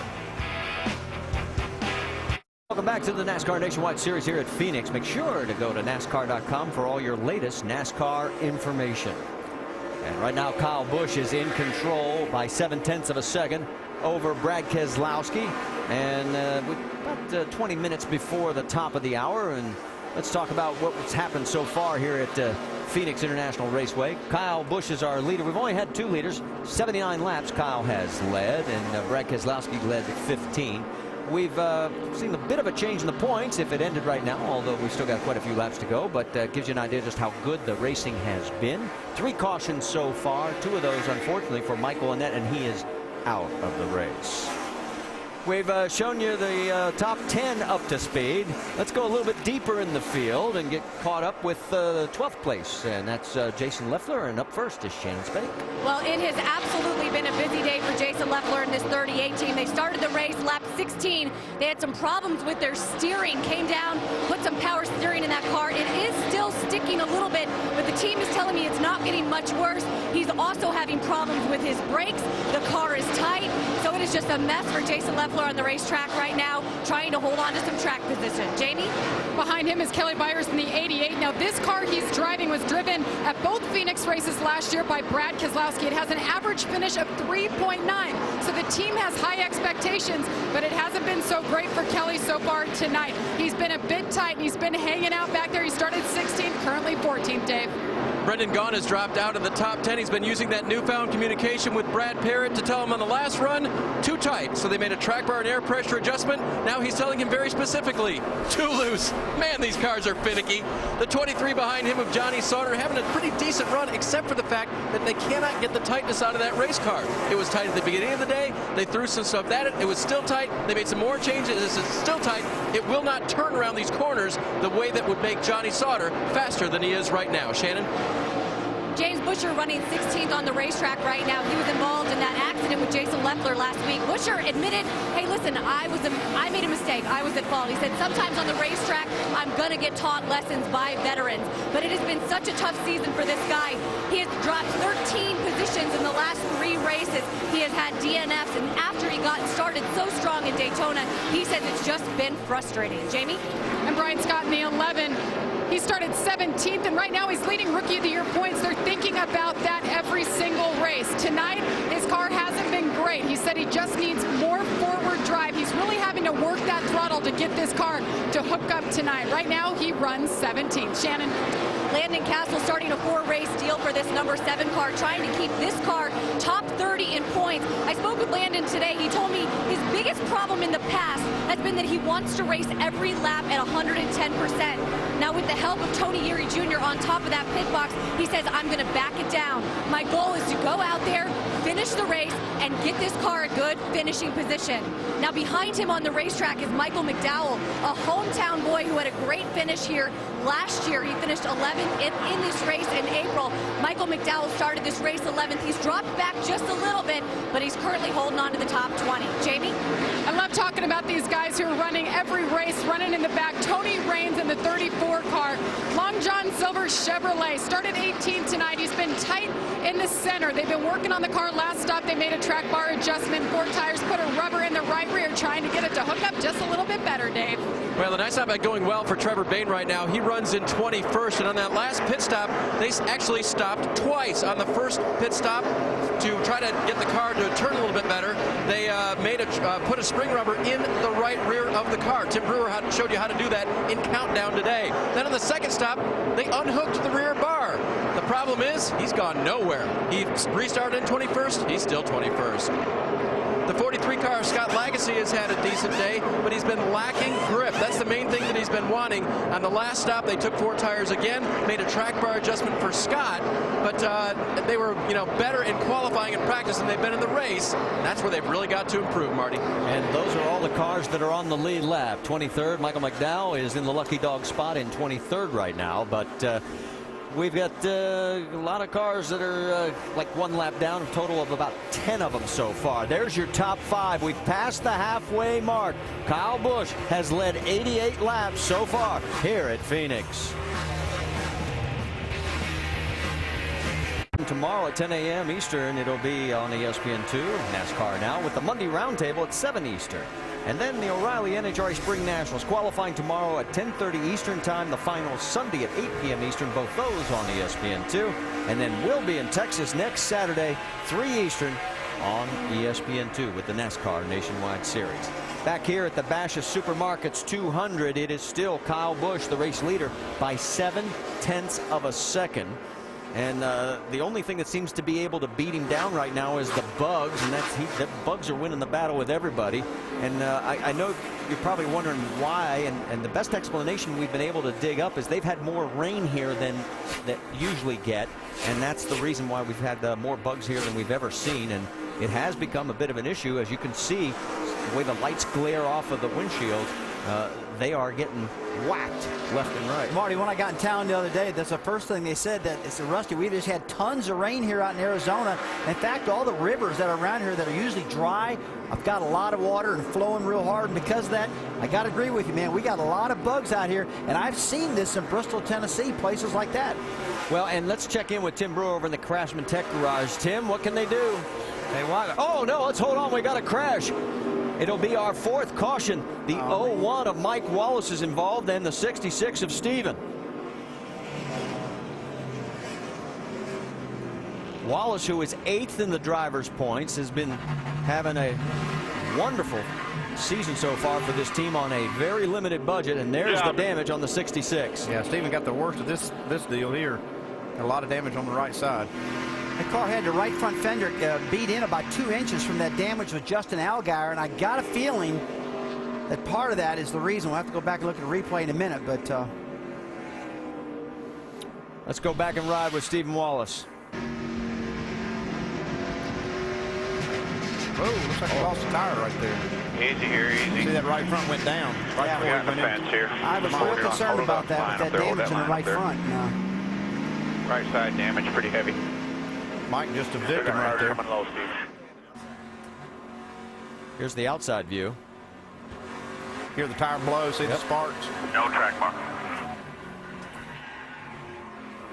So for the 3rd race in a row, after a great start to the season for Steven, where he was finishing consistently in the top 10, now another tough break here, and here come the race leaders. Joey Logano right on the back bumper of the 18 of our leader, Kyle Busch.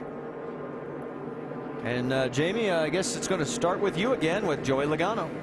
And the 20 car, Joey Logano, staying steady in that second place position. Expecting 4 tires, fill it up with Sunoco fuel. Let's see if they put the wrench in the back. Yes, and you see it going the right there. Gonna make a chassis adjustment. Try to tighten that car up just a bit. And the 18, his teammate Kyle Busch is in his pit box. You see him there. Now he's explaining all kinds of things that's going on with his car, but to sum it up, he needs more grip. Dave? Kevin Harvick's car cut just a little bit too well, so they're going to put air pressure in the back, in the right front that they took out before. He's already gone, 4 tires changed. As for Carl Edwards, he is on pit road as well. They're going to make a track bar and air pressure adjustment for a race car that is loose. See ya, Carl. And our Nationwide Insurance race off pit road. Kyle Busch again comes in first, goes out first. Keselowski picks up a spot while Logano loses one. Paul Menard picks up 2. And we'll talk about the significance of what this means with 87 laps to go when we come back. Under our 4th caution here, and it gives us time to talk about the ticket to the race. Just log on to NASCAR.com/tickets. We're heading for Texas Motor Speedway next week, and then down to Talladega and on to Richmond, Darlington, Dover, Charlotte, all the way through the month of June. New Hampshire Motor Speedway, and we hope to see you at one of those races. And remember, Clint Boyer got himself a lap down because the battery had to switch it over from one to the other. Well, he has got the Aaron's Lucky Dog, and he gets back on the lead lap. That gives us 22 cars on the lead lap. Let's check in with our in-race reporter, Kevin Harvick. Hey, Kevin, Rusty Wallace, ESPN, you got us? 10-4, Rusty. Boy, Kevin, everybody's complaining about vision out there because all these problems with the bugs. Are you having an issue with it? It hasn't been too bad for me. They've been going ahead and letting us tear the tear-offs off. So Jimmy John's Chevrolet hadn't been too bad to see out of.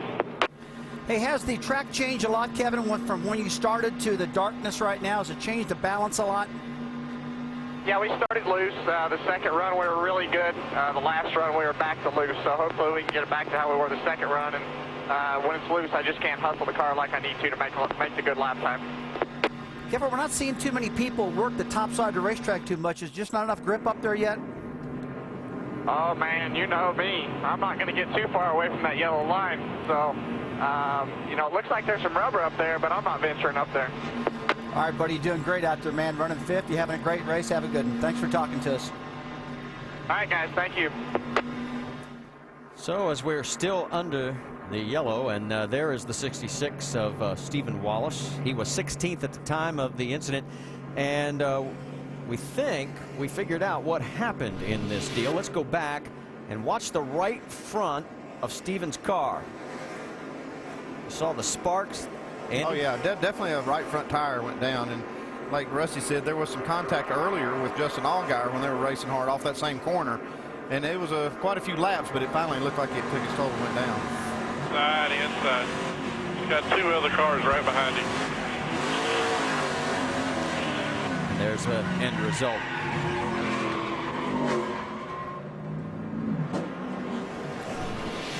So we've got the 4 waiver rounds for you this time. It'll be Kenny Wallace, Michael McDowell, Brian Keselowski, and Jason Keller.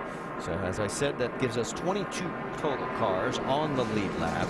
And it'll be Kyle Busch, Brad Keselowski, first and second. Then Joey Logano, Paul Menard, Kevin Harvick, Carl Edwards in row 3, Allgaier, Sorensen, Biffle, Byers. That is your top 10 as pace car pulls down onto pit road.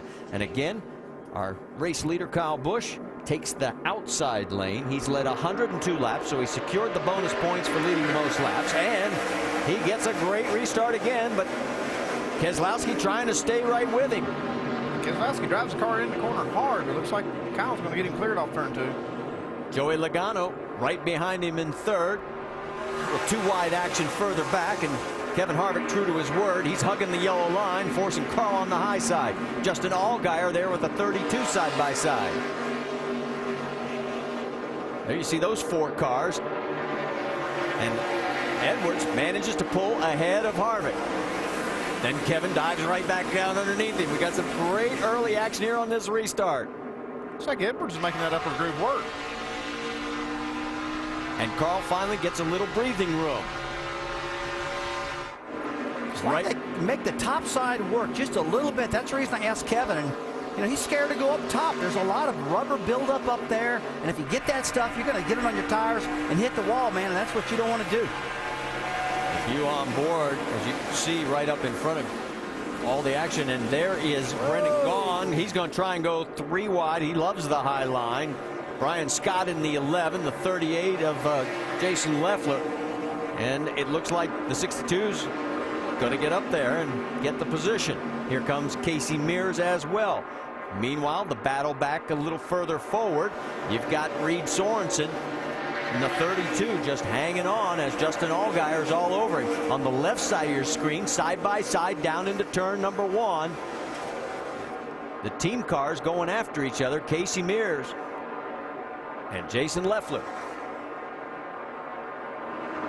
Hey, Casey's giving that car a good ride. This Braun Racing cars are pretty identical to 38, the 10, the 32. They all come out of the same shop. The engines are the same. And this is a good ride for Casey to get in after he got pulled out of that Richard Childress car from last year because of no funding. Right now, Leffler gets a little more space on that 10, and he keeps it. And here we go again with Allgaier going underneath Reed Sorensen. So this battle continues, and Allgaier takes over 7th spot. It's allowed Biffle to tuck in and get into this mix as well. Get an update on him from Justin Allgaier's pit. Shannon? The 12 car started off loose today, and they've gone a little bit too far on their adjustments. It's now tight. They came down pit road, went back on the wedge adjustment, but he is already conserving fuel. His crew chief told him, we are 2 laps short. Save me all you got. Dave? Reed Sorensen told me today that his car always takes a few laps to come in. They're great after about 10. They ran their fastest laps around lap 20. So we'll see if he can reel back in Justin Allgaier and the guys in front of him. The last stop, they were tight off the corner. They reversed an earlier air pressure adjustment, popped a spring rubber in the right rear to help that car turn. Well, and you heard Shannon mention fuel. That was what was so significant about this last caution. It puts everybody within the outside limit of fuel strategy if they want to try and save and go the distance if they think this will stay great. Well, some inside the window, some outside the window. And don't forget about what we talked about earlier is this race comes down to green-white checkers a lot of times. And, you know, that's one concern the teams will have as well. We've had 7 of them. Remember earlier we were talking about the 2 best cars, and I thought it was Keselowski, and you guys were talking about the 18 car, and there they are running 1st and 2nd. A little further back, James Buscher's got his hands full with Scott Lagasse, and that is for position. That's for 15th. And Johnny Sauter wants to get in that mix as well. And Trevor Bayne. Tell you, this has been a good run for Scott Lagasse. Qualified this car in the top 10. Check out Boyer. Strong. Yeah, look at Boyer. 3 wide in the bottom. He got that lap back now. He's going to work. And we got action in this group. 2 different sections of it right at the front of that pack. Look at Boyer going all the way down on the apron. Lagasse still holds on to the spot. And Buscher up against the wall with the 23 of Sauter underneath him. Well, you got to know that Clint Boyer's like, hey, man, I got my lap back, and this is kind of fun. I'm back in the game right now. I know when you're a lap down, you're thinking, man, this is terrible. But he got it back, and he's doing good. Now switch that battery over. If you're just tuning in, he lost a battery, went back to number 2 and got better. And Biffle, and now we've got a caution on the racetrack as Biffle had just cleared Reed Sorensen. And that was for 8th. And oh, Mike Bliss, boy, has he had a rough weekend. Did not make the field for tomorrow's Sprint Cup race, one of 4 cars that did not qualify. And now here at lap 129, he has just banged that thing hard into the wall. And he's knocked both ends of that car off. See all the water running out of it, man.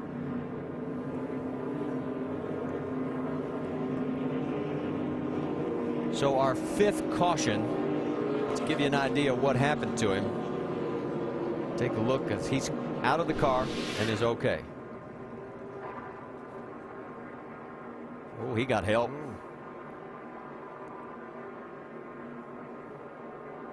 I mean, that happened on the straightaway. That wasn't even in the corner at turn 4, so he got a little help somewhere from somebody. Trying to see what car was behind him. Did not pick up the number. NASCAR officials there telling him he has to still go to the infield care center. For Mike Bliss, it's been a rough 2010. His only top 10 so far this year was 8th back at Bristol. 4 finishes of 27th or worse. Now pit road is closed, and you can see the reason why they're bringing him down pit road. to be able to clean up the mess on the front straightaway. So while they clean up, we'll step aside for a moment and we'll go on board with Mike Wallace and see if we can see what happened here. That's Josh Wise in the 61. Oh, yeah. Oh. Stay with us. We're coming back. Under caution, so let's take a minute and catch up on what's happened with our 5-hour Energy Rapid recap. First caution came out when Mike Lynette spun the 15-car round at lap number 15. That brought about a little pit stop sequence exchange. Kyle Busch had led all the laps to that point, but he went to pit road. Not a lot of the other front runners did. Shuffled Kyle all the way back to 24th spot. Then about 15 laps later, caution came out when Clint Boyer's car lost power, that 21 machine. Boyer, bringing out the yellow, brought all the other front runners to pit road and shuffled Kyle Busch all the way back to the front of the pack. By the way, Boyer is now back on the lead lap. Keselowski came back from 10th position, where he led the field off pit road on that second exchange of stops, up to second place. He's been the closest challenger to Kyle Busch so far, it appears, on the track. But Kyle has led 116 of the 131 laps we've run so far and has dominated the night so far. That is your 5-hour Energy Rapid recap as we have 69 laps to go here in Phoenix. Under caution for the 5th time, lengthy cleanup after Mike Bliss got crashed out on the front straightaway. Lots of oil, liquid, things to be cleaned up, and so they're using the pit lane to run the cars down through while the safety workers are operating on the front stretch, so no pit stops have happened as of this point. ABC's your NBA destination for the Sunday Showcase. 1 Eastern, 10 a.m. Pacific Sunday. Top 2 in the East go head-to-head. It's Orlando and Cleveland, followed by Los Angeles and Portland in the second half of the doubleheader. Coverage starts at 12:30 Eastern with GMC Sierra NBA Countdown. Here at Phoenix, and make sure to go to NASCAR.com for all your latest NASCAR information. We're still under our 5th caution for the crash involving Mike Bliss. In fact, Shannon has caught up with him. Well, it was a tough night for Mike Bliss. You guys started 39th, had moved your way to 22nd. What happened out there? We made a bad adjustment there and really freed the car up way too much. And I was going backwards. I was real loose, and I don't know. I guess I moved up, and somebody was there on the outside. The spotters can't see on the outside. As a driver, you know that's a problem here, so you don't really want to do anything like that. And I guess I got caught on the right rear, but we just really screwed up on an adjustment and put us back there, but it sucks. And a tough night for Mike Bliss. We hear a lot of drivers saying that, really chasing the racetrack tonight, Marty. He turned 45 last Monday. He won the truck race here back in 1998. And it's just a long walk back to the hauler now as we head to commercial break. The pace car has pulled down pit road here at the Bashas Supermarket 200. It is Kyle Busch again on the high side. He's going back to green. And just what you had talked about in our pre-race, Rusty, a huge 4, 5, 6, 7 car pileup right on the front straightaway. And you said it at the beginning of the broadcast, this happens more times than we care to think about. It always happens. I mean, you can pretty well count every race. They're going to get excited and they're going to crash about 50 miles an hour, Randy. I don't know what it is. It's just a pattern at this racetrack. It just happens all the time. All right, you see the damage on the 38 of Jason Leffler. There's the 73 also involved in this mess of Derek Cope. We're hurt bad. And we're going to get a red flag situation here, and Trevor Bain involved in this as well. I also noticed, I thought I saw the 16 of Colin Brown. So another tough break for that team as they're trying. There is Landon Castle. He was trying to follow up the 2 great runs that Scott Wimmer gave this 7 car. That's not going to happen. And it looks like Casey Mears also involved in this, as now this puts the 10 car in jeopardy as far as not being able to get back into the top 30 and have a guaranteed spot when we go to Texas next week. He is 31st right now. Definitely killed their chance. Look at James Boucher. This is another week of a destroyed car. Of none of these guys are making it. It's just these guys being anxious on these restarts, slowing down, anticipating the start, and just taking off. And the guy in front of them doesn't take off, and stuff like this happens. All right, take a look at some replays. See, I was watching the leaders right here because you see the 22 car now. He's not the leader. Kyle Busch is the leader. You see Kyle actually stumbles quite a bit, and the 22 car gets the lead across the line, which is really not, he's not supposed to do, but that stacks the whole field up behind him. Yeah, it looks like Kyle got out of the throttle a little bit right there, and it just let them all to start piling up behind him. It's not that it's Kyle's fault. He saw the car on the inside take off. Let's take it back. Listen back in the back here. Oh. Look at everybody getting jacked up.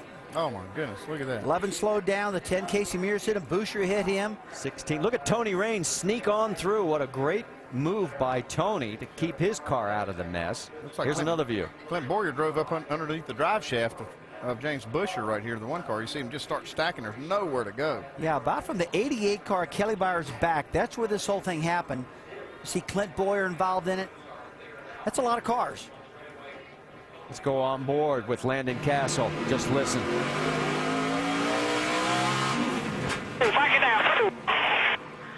They have wiped out about 10 cars still in second gear. Barely moving this happens. On board the 99.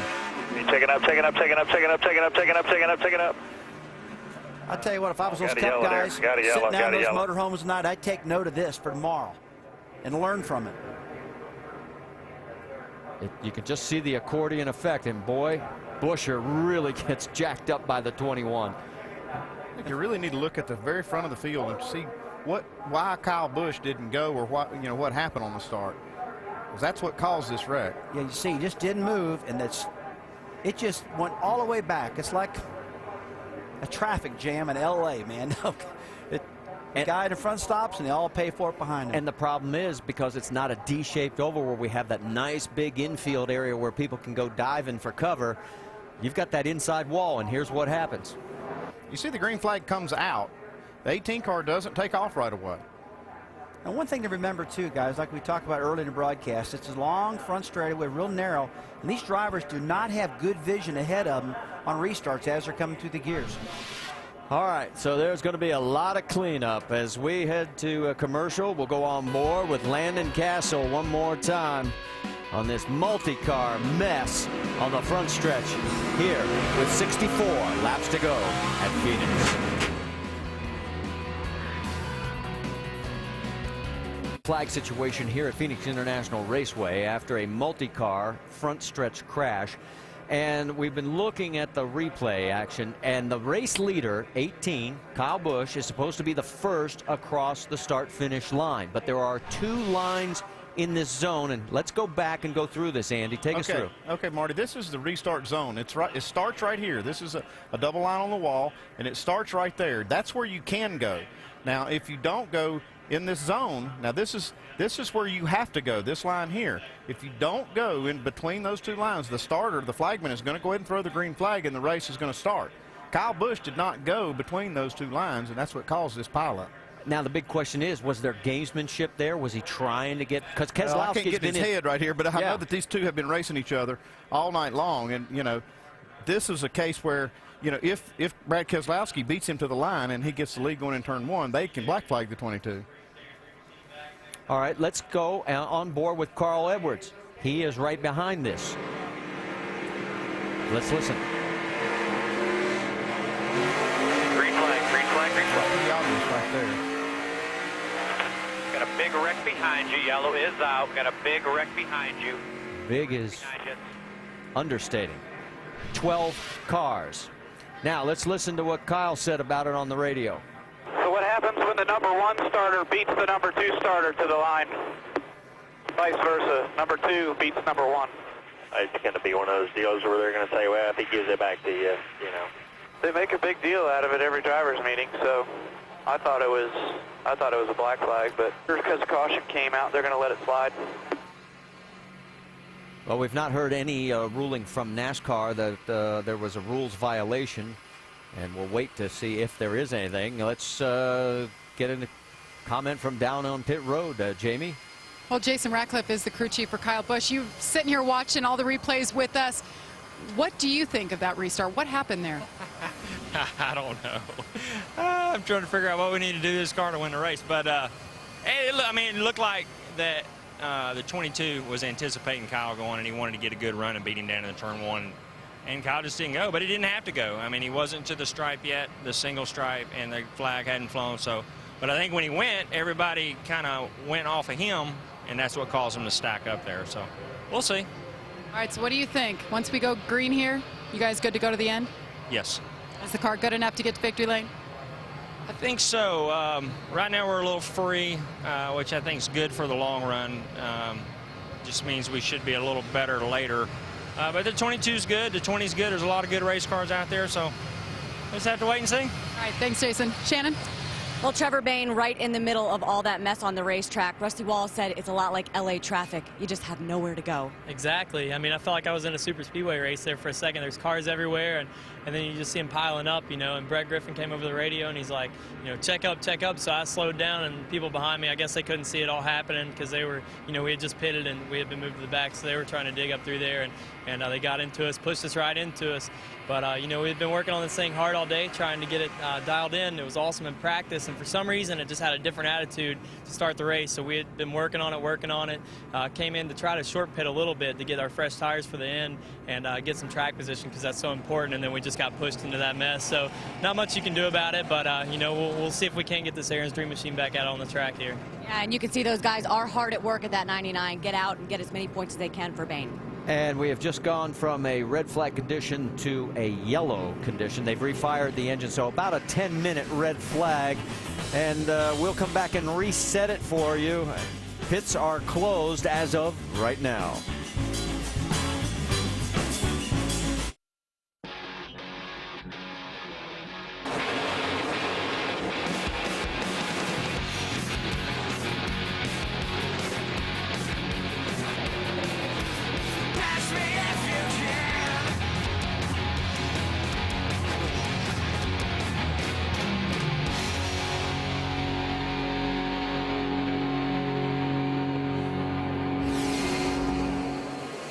It has been an eventful evening, to say the least, as we are now back under a yellow condition after about a 10-minute red flag situation.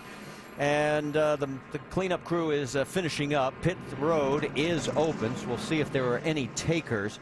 We've got 62 laps to go. Now, the reason Jason Ratcliffe is up on the tire and talking to the NASCAR officials, because you'll notice the race leader is now Brad Keselowski. Yeah, he was the leader when the caution came out. That green flag, like I said, came out when Kyle did not go between those zones, or those lines in that restart zone, which made it legal. Jamie, you've got more? Well, you guys, we played the radio of Kyle Busch talking about that every driver's meeting, they talk about that exact same thing, how to restart and what not to do.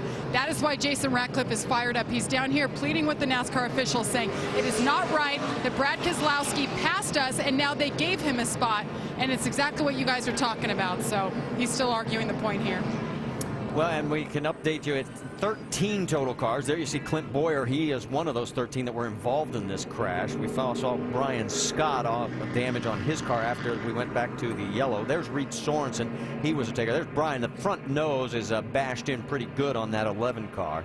So 13 total cars involved in this. There's a better view of getting your nose punched in. And you see the nose of this car right there. It looks like it's really hurting for airflow. That nose is so flat. I've seen a lot of cars before really overheating because of this. Well, we've got an opportunity. Let's see if we can check in on our in-race reporter, Kevin Harvick. Kevin, Rusty, ESPN, you got us? Heck yeah, man. Looks like they slowed down and tried to anticipate a restart, Kevin, or just crashed the field in second gear. Did you see any of this in your mirror? Well, I knew that was probably going to happen at some point today. I think I heard you talking about it earlier. That's pretty normal here for Phoenix, you know, because the guys in the back of the field can't see the guys in the front, and Kyle waited till the end of the zone that time, and everybody had anticipated him going like he had earlier. So that's pretty normal here.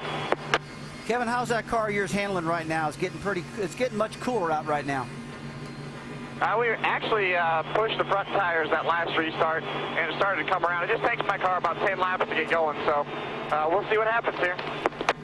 From what you feel like right now, buddy, got a strong enough car to win this thing?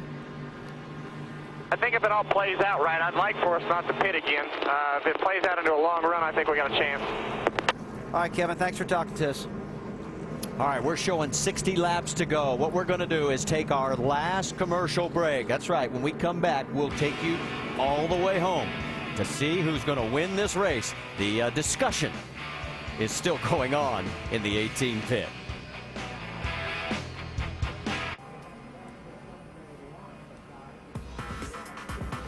Let's take a look at our NASCAR calendar, because NASCAR Now is on the air tomorrow morning on ESPN2 at 10 a.m. Eastern, and then the Monday Roundtable at 7 o'clock Eastern. And we've got drag racing action from the O'Reilly NHRA Spring Nationals, qualifying tomorrow at 10:30 Eastern, finals Sunday at 8 Eastern, both on ESPN2. And our next stop, the fireworks will continue Saturday afternoon, 3 Eastern on ESPN2 from the Great American Raceway in Texas. All right, back here under this caution now, our 6th after a 10-minute red flag. Let's take another look at the restart because Vice President of Competition Robin Pemberton has stopped by our booth and explained exactly what you were saying before. Yeah, right here, Kyle Busch is the leader, and he controls the restart as long as he goes in between those two lines on the wall. Okay, he doesn't go, doesn't go, doesn't go. Now the green flag comes out. Now, Brad Keselowski is legal to go, and the race has started, and that's why they've placed him as the leader here when this caution did come out. And that's exactly what Robin stopped by to explain to us, and so that is why the 22 is in front. Let's check in on the 22 radio. So, Joey, I'm just rewinding back in my head on this situation to Texas Cup race. I think the same happened with Kyle and Kurt. And Kurt did what I did, and it was okay.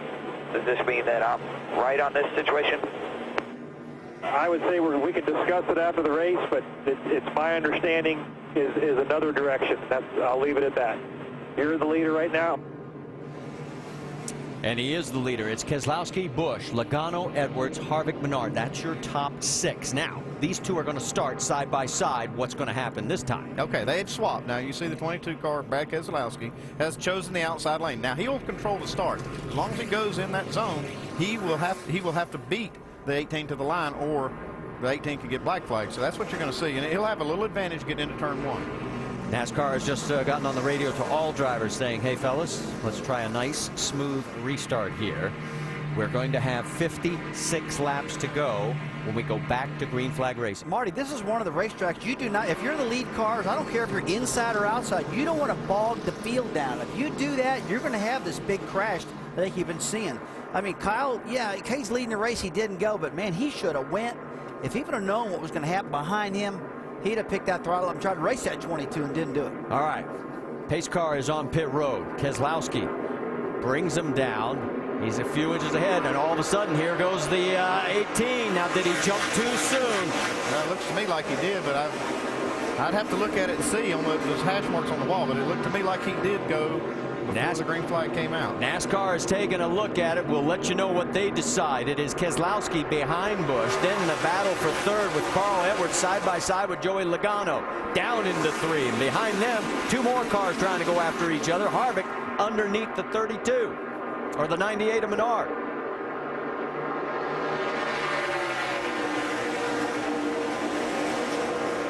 Well, you can really see Brad Keselowski's cars working really good on the bottom of that racetrack under the line. He did not like getting beat on that restart by Busch, and he's trying to get underneath him. He's not going to do nothing on the outside. He's going to have to do it on the bottom. He didn't follow getting to the first line. Yeah, and they are going to post the 18 car, and they're going to put his number up on the board and put the black flag on. They're posting. That's right here. All right, let's listen in, see what happens on the radio. All right, Kyle tucks back in, lets him go around. Okay, the rule is if he does that immediately, then he won't get the black flag. I'm not sure how they'll view that as far as giving that spot back. Well, it's allowed Keselowski to open up about a 5-car length lead. No, he's still going to get the black flag. All right, let's take a look at this again. This angle, we can't see those lines on the wall. But it looks like Brad was within those lines, and looks like 18 did jump a little bit. The problem we got right here, Andy, is that Kyle Busch just took this from one extreme to the other, from not going at all to going way too early. Well, it could be the anger factor. We'll just have to wait and see if we get a chance to talk to him. And they're saying that the 18 has to do a pass through pit road. Okay, that's the rule. If this happened, we got to come this time.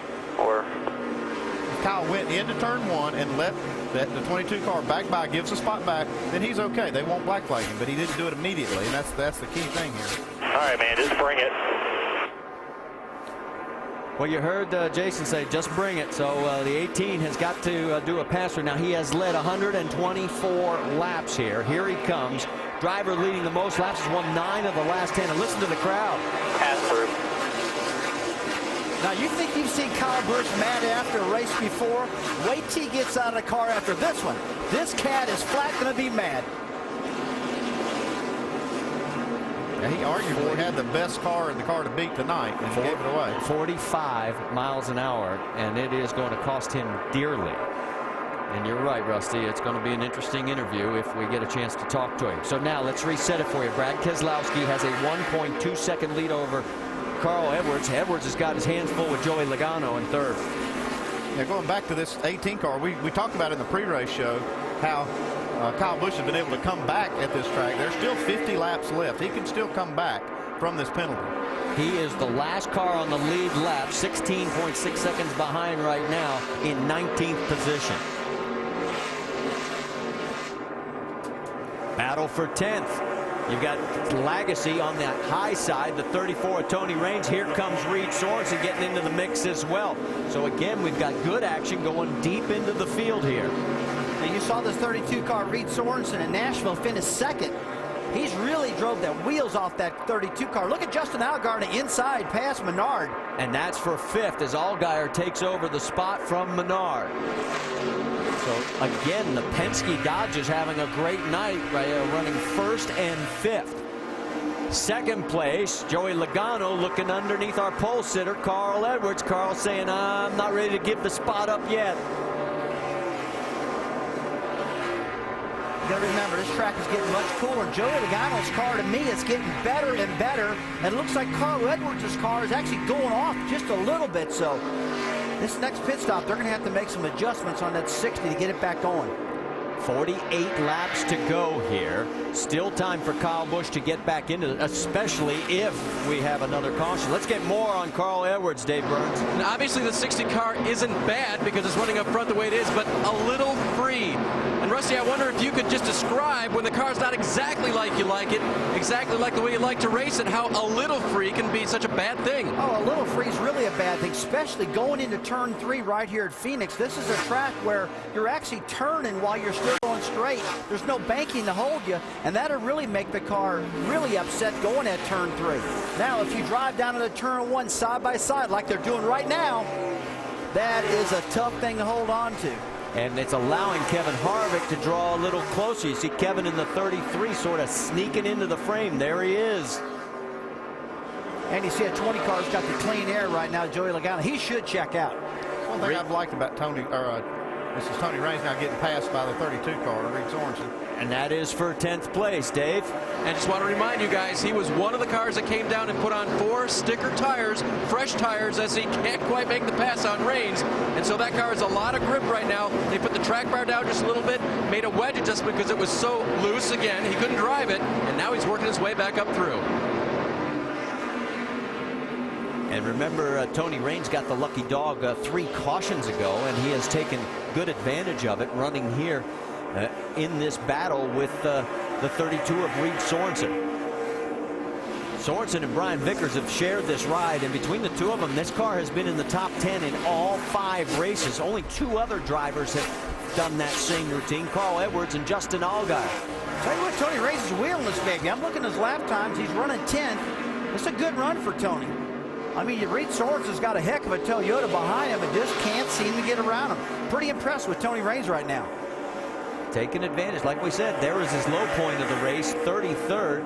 And right now, looking for a top 10 finish for the Long John Silver's 34. Kelly Byers is right in front of these guys, and that is for 9th position. And just a little bit further up is Brendan Gaughan in the 62.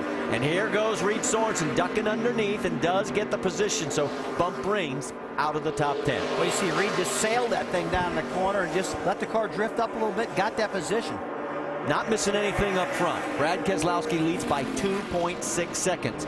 Give you a verbal update on Kyle Busch as well. He's 18th, 19 seconds back. He's going to need a caution to get back into this, I think. Yeah, he'll need one pretty quick, too, because these laps are ticking away pretty fast. We're down to 42 to go. Let's get an update on the 20 at Joey Logano. Jamie? Well, he's keeping hope alive for Joe Gibbs Racing right now. The car started out loose. That's been the trend all night for the first couple of laps, and then it does nothing but get better. He is thrilled with this car right now.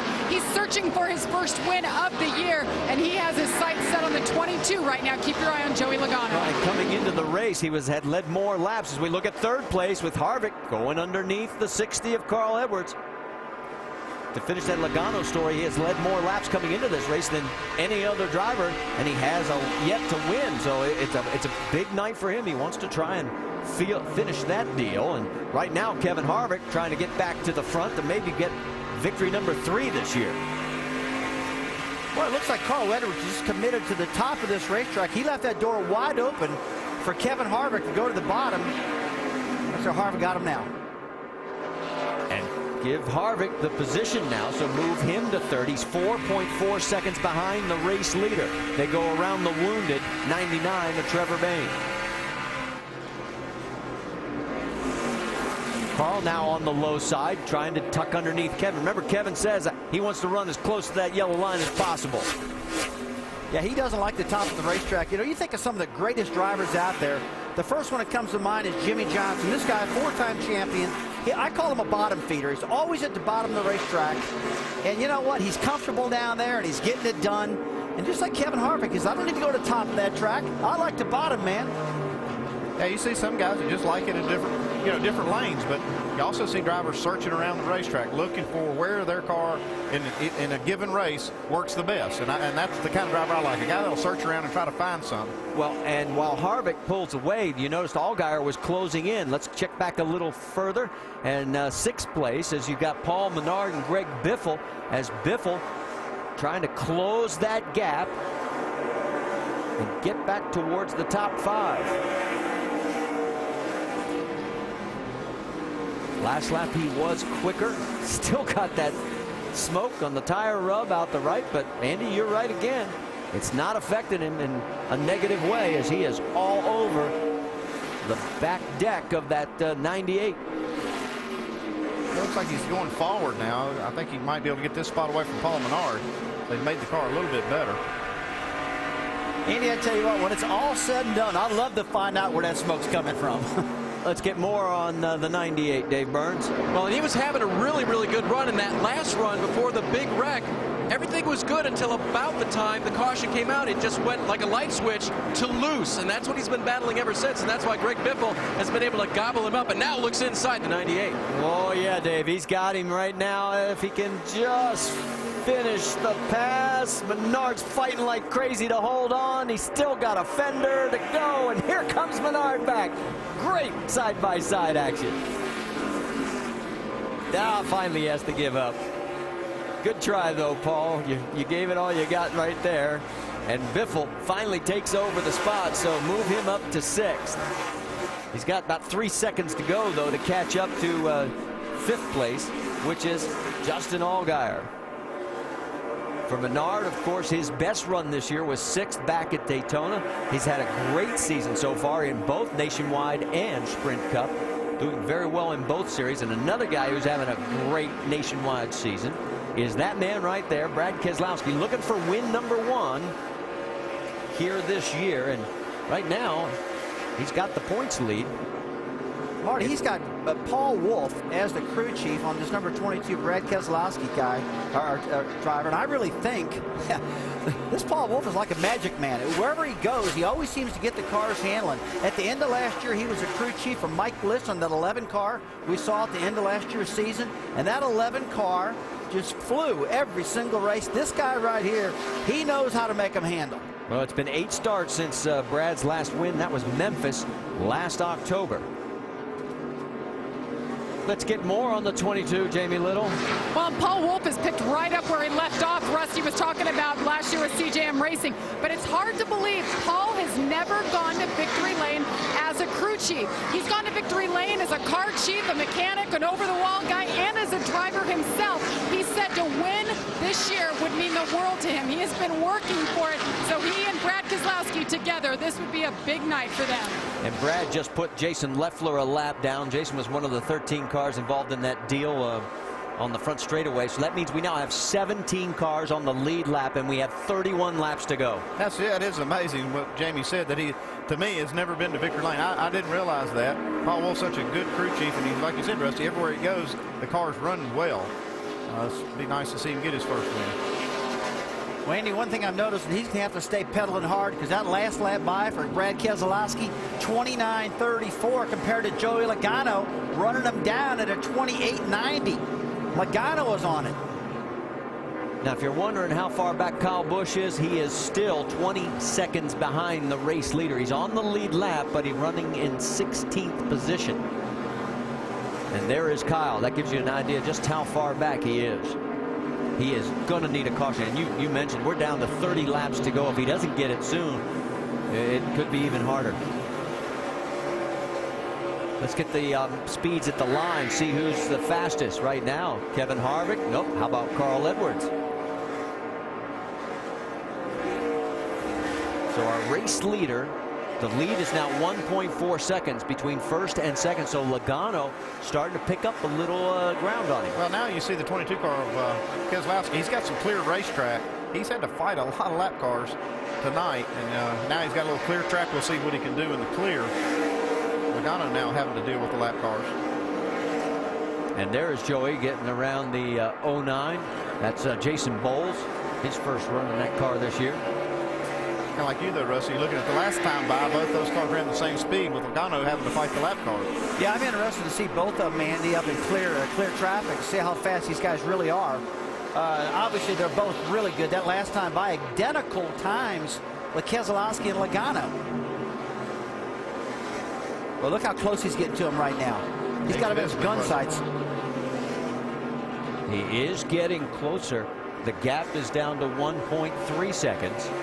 And one thing I was going to say earlier, the thing about Joey Logano is he does get better the whole race. I mean, he works on his car. He's obviously giving them good information, but he also seems to be able to turn that wick up just a little bit at the end of the race and really close the deal. And that's one thing I've really liked about his style. One thing I've noticed also, Andy, the right front fender, he had damage earlier.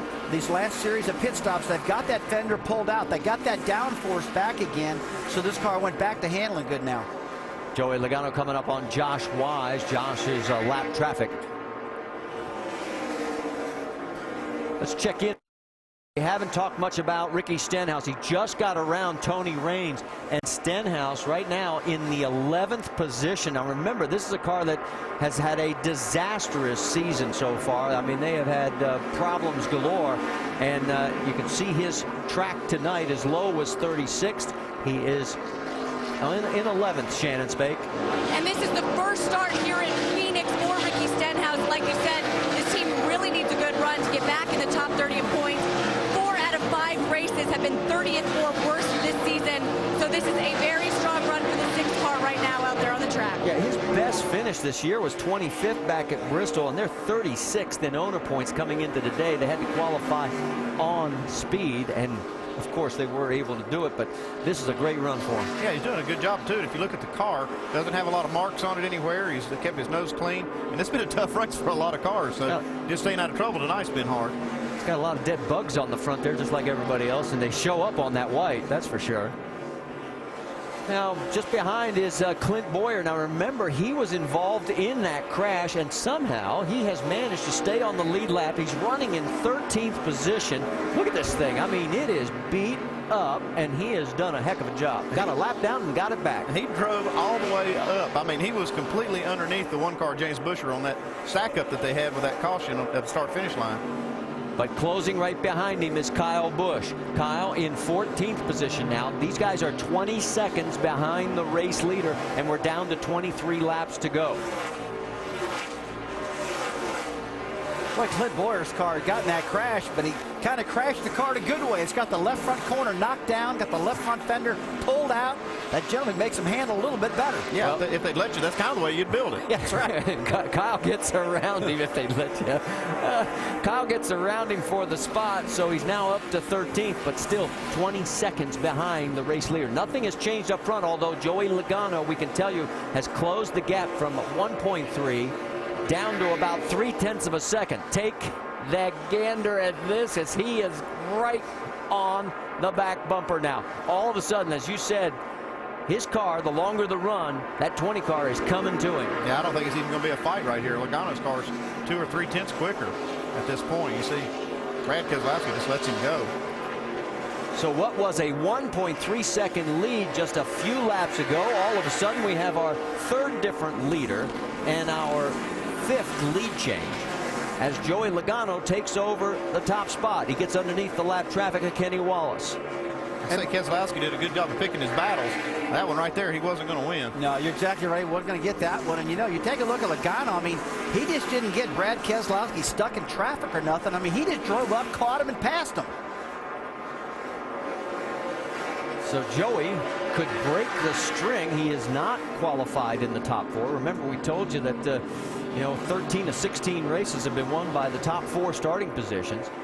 And for Logano, I mean, he started in the 6th spot. And right now, with 19 laps to go, he's starting to pull away. Moving a little bit further back, the best battle on the track is between Brendan Gaughan and Kelly Byers for 9th and 10th position. And we're trying to pick them up on the racetrack. Here they come. Great work, guys. As Brendan has got the spot, and Byers is trying to close in on him, Dave.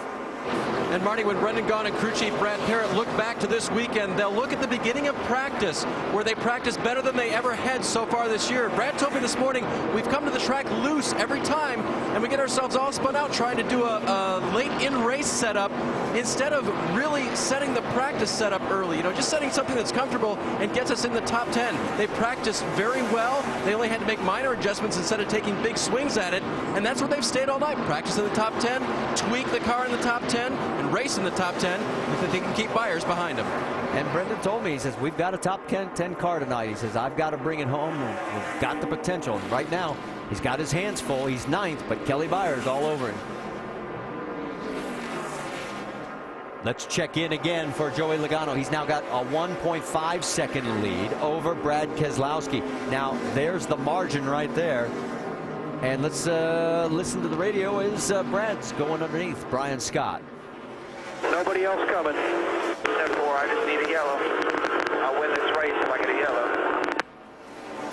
So he knows he's got something left, but he needs a yellow, and so far we haven't seen it. Although remember that we have had 7 green-white checker finishes at this track, including 4 of the last 5. Jamie, you've got more on the race leader? Well, I have just a little interesting tidbit on this race car that Joey Logano is racing tonight. Not only does it hold the track record for fastest qualifier from last fall with Denny Hamlin, this was the car that Denny Hamlin got into a wreck with Brad Keselowski with. He was out of the race. If you remember back, that was a big controversial race. Now the 20 car is coming back with a vengeance, and like I said, this car gets nothing but better as the laps go on. Joey has not said a word for 30 laps, guys. And his margin is now 2.8 seconds, and the best battle is again on the left side of your screen as Kelly Byers is trying to take away 9th place from Brendan Gaughan, and he does it. So move Brendan back to 10th. And on the right side of your screen, you got lap traffic for Joey Logano as he is trying to go around Johnny Sauter. And Sauter, the last car on the lead lap, that is for Sauter now 16th. And we have 15 cars on the lead lap. And again, these two going after each other. Yeah, kind of swapped spots there. Brendan's not giving up. And I'm not liking these two going side by side down in the corner because generally something happens. I mean, you know how aerodynamically, you know, loose these cars get when you get on the bottom. Caution. And Brad Keselowski has just gotten what he wanted. Debris caution in turn number 1. Be careful what you wish for. This 18 car just got the caution he was looking for, too. He's fast. And there are only 15 cars on the lead lap. There is the debris out on the track. I tell you, these guys all wanted that. Kevin Harvick's car was fast that last couple laps. Joey Logano didn't want this. No, he's the one guy that didn't. Let's retrace this for Logano. California, he led 130 laps, finished 5th. Led 21 at Bristol, finished 14th. Led 122 at Nashville, finished 8th. And here he is again leading, and we are with now 11 laps to go next time by. Well, crew chief, I got a feeling right now it's going to come down to this pit stop. Who has the fastest pit stop? Because this track position right now is important. And I'm not going to say it's over, man, but they generally wreck a lot. with like 10 laps to go, Marty, and I really think that's going to happen again. Well, you know, there's going to be some gamblers that are going to take 2 tires. Maybe try to steal a little I think track we're going to position. be, I don't know, man. You make the call. I wouldn't make a change if we pit. And we stuck on a freaking short run, too. You heard him say they are not good on the short run. All right. 23 is going to get the free pass for Johnny Sauter. That'll give us 16 cars on the lead lap. Joey is coming. So is the 22. And Jamie, you're up first again. I'll tell you what, these two teams, the 22 couldn't be more happy with the caution, and the 20 could not be more unhappy with it. Now the 22 said, you know what I like, guys, snug me up a bit. They want to make this car faster. Now the 20 car, Joey Logano said, I have been horrible on the short runs. This is going to kill us. Air pressure adjustment, fuel, and right sides only, guys. Dave. Third place, Harvick will pit. 4 tires, no fuel for Kevin. No changes to the car.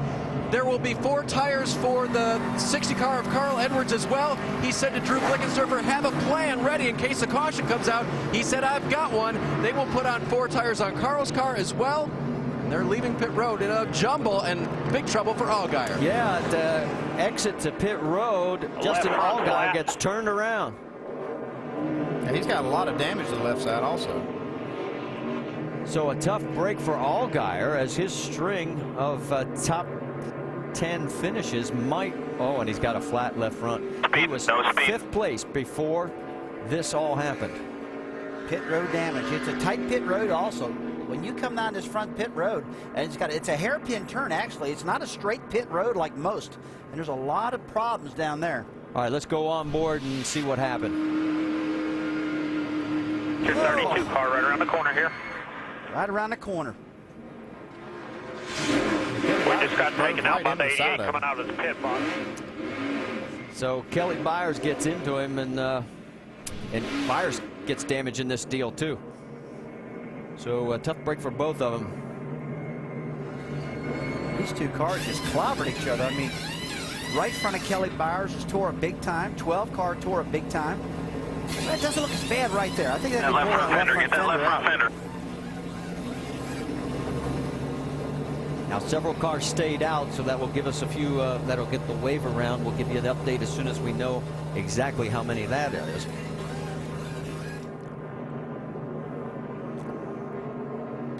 Looking at Kyle Busch, the word is that he almost had some problems on pit road as well. Oh man, it was just chaos down there for a while. You see right there, Logano gets into him, kind of punches him past. Now Kyle stages too deep in his pit stall, has to back up before they start work. Thumbs up from the NASCAR official, says he's in the box, so it's okay. I don't know if we'll make it. The transmission's done. Transmixer is DUN.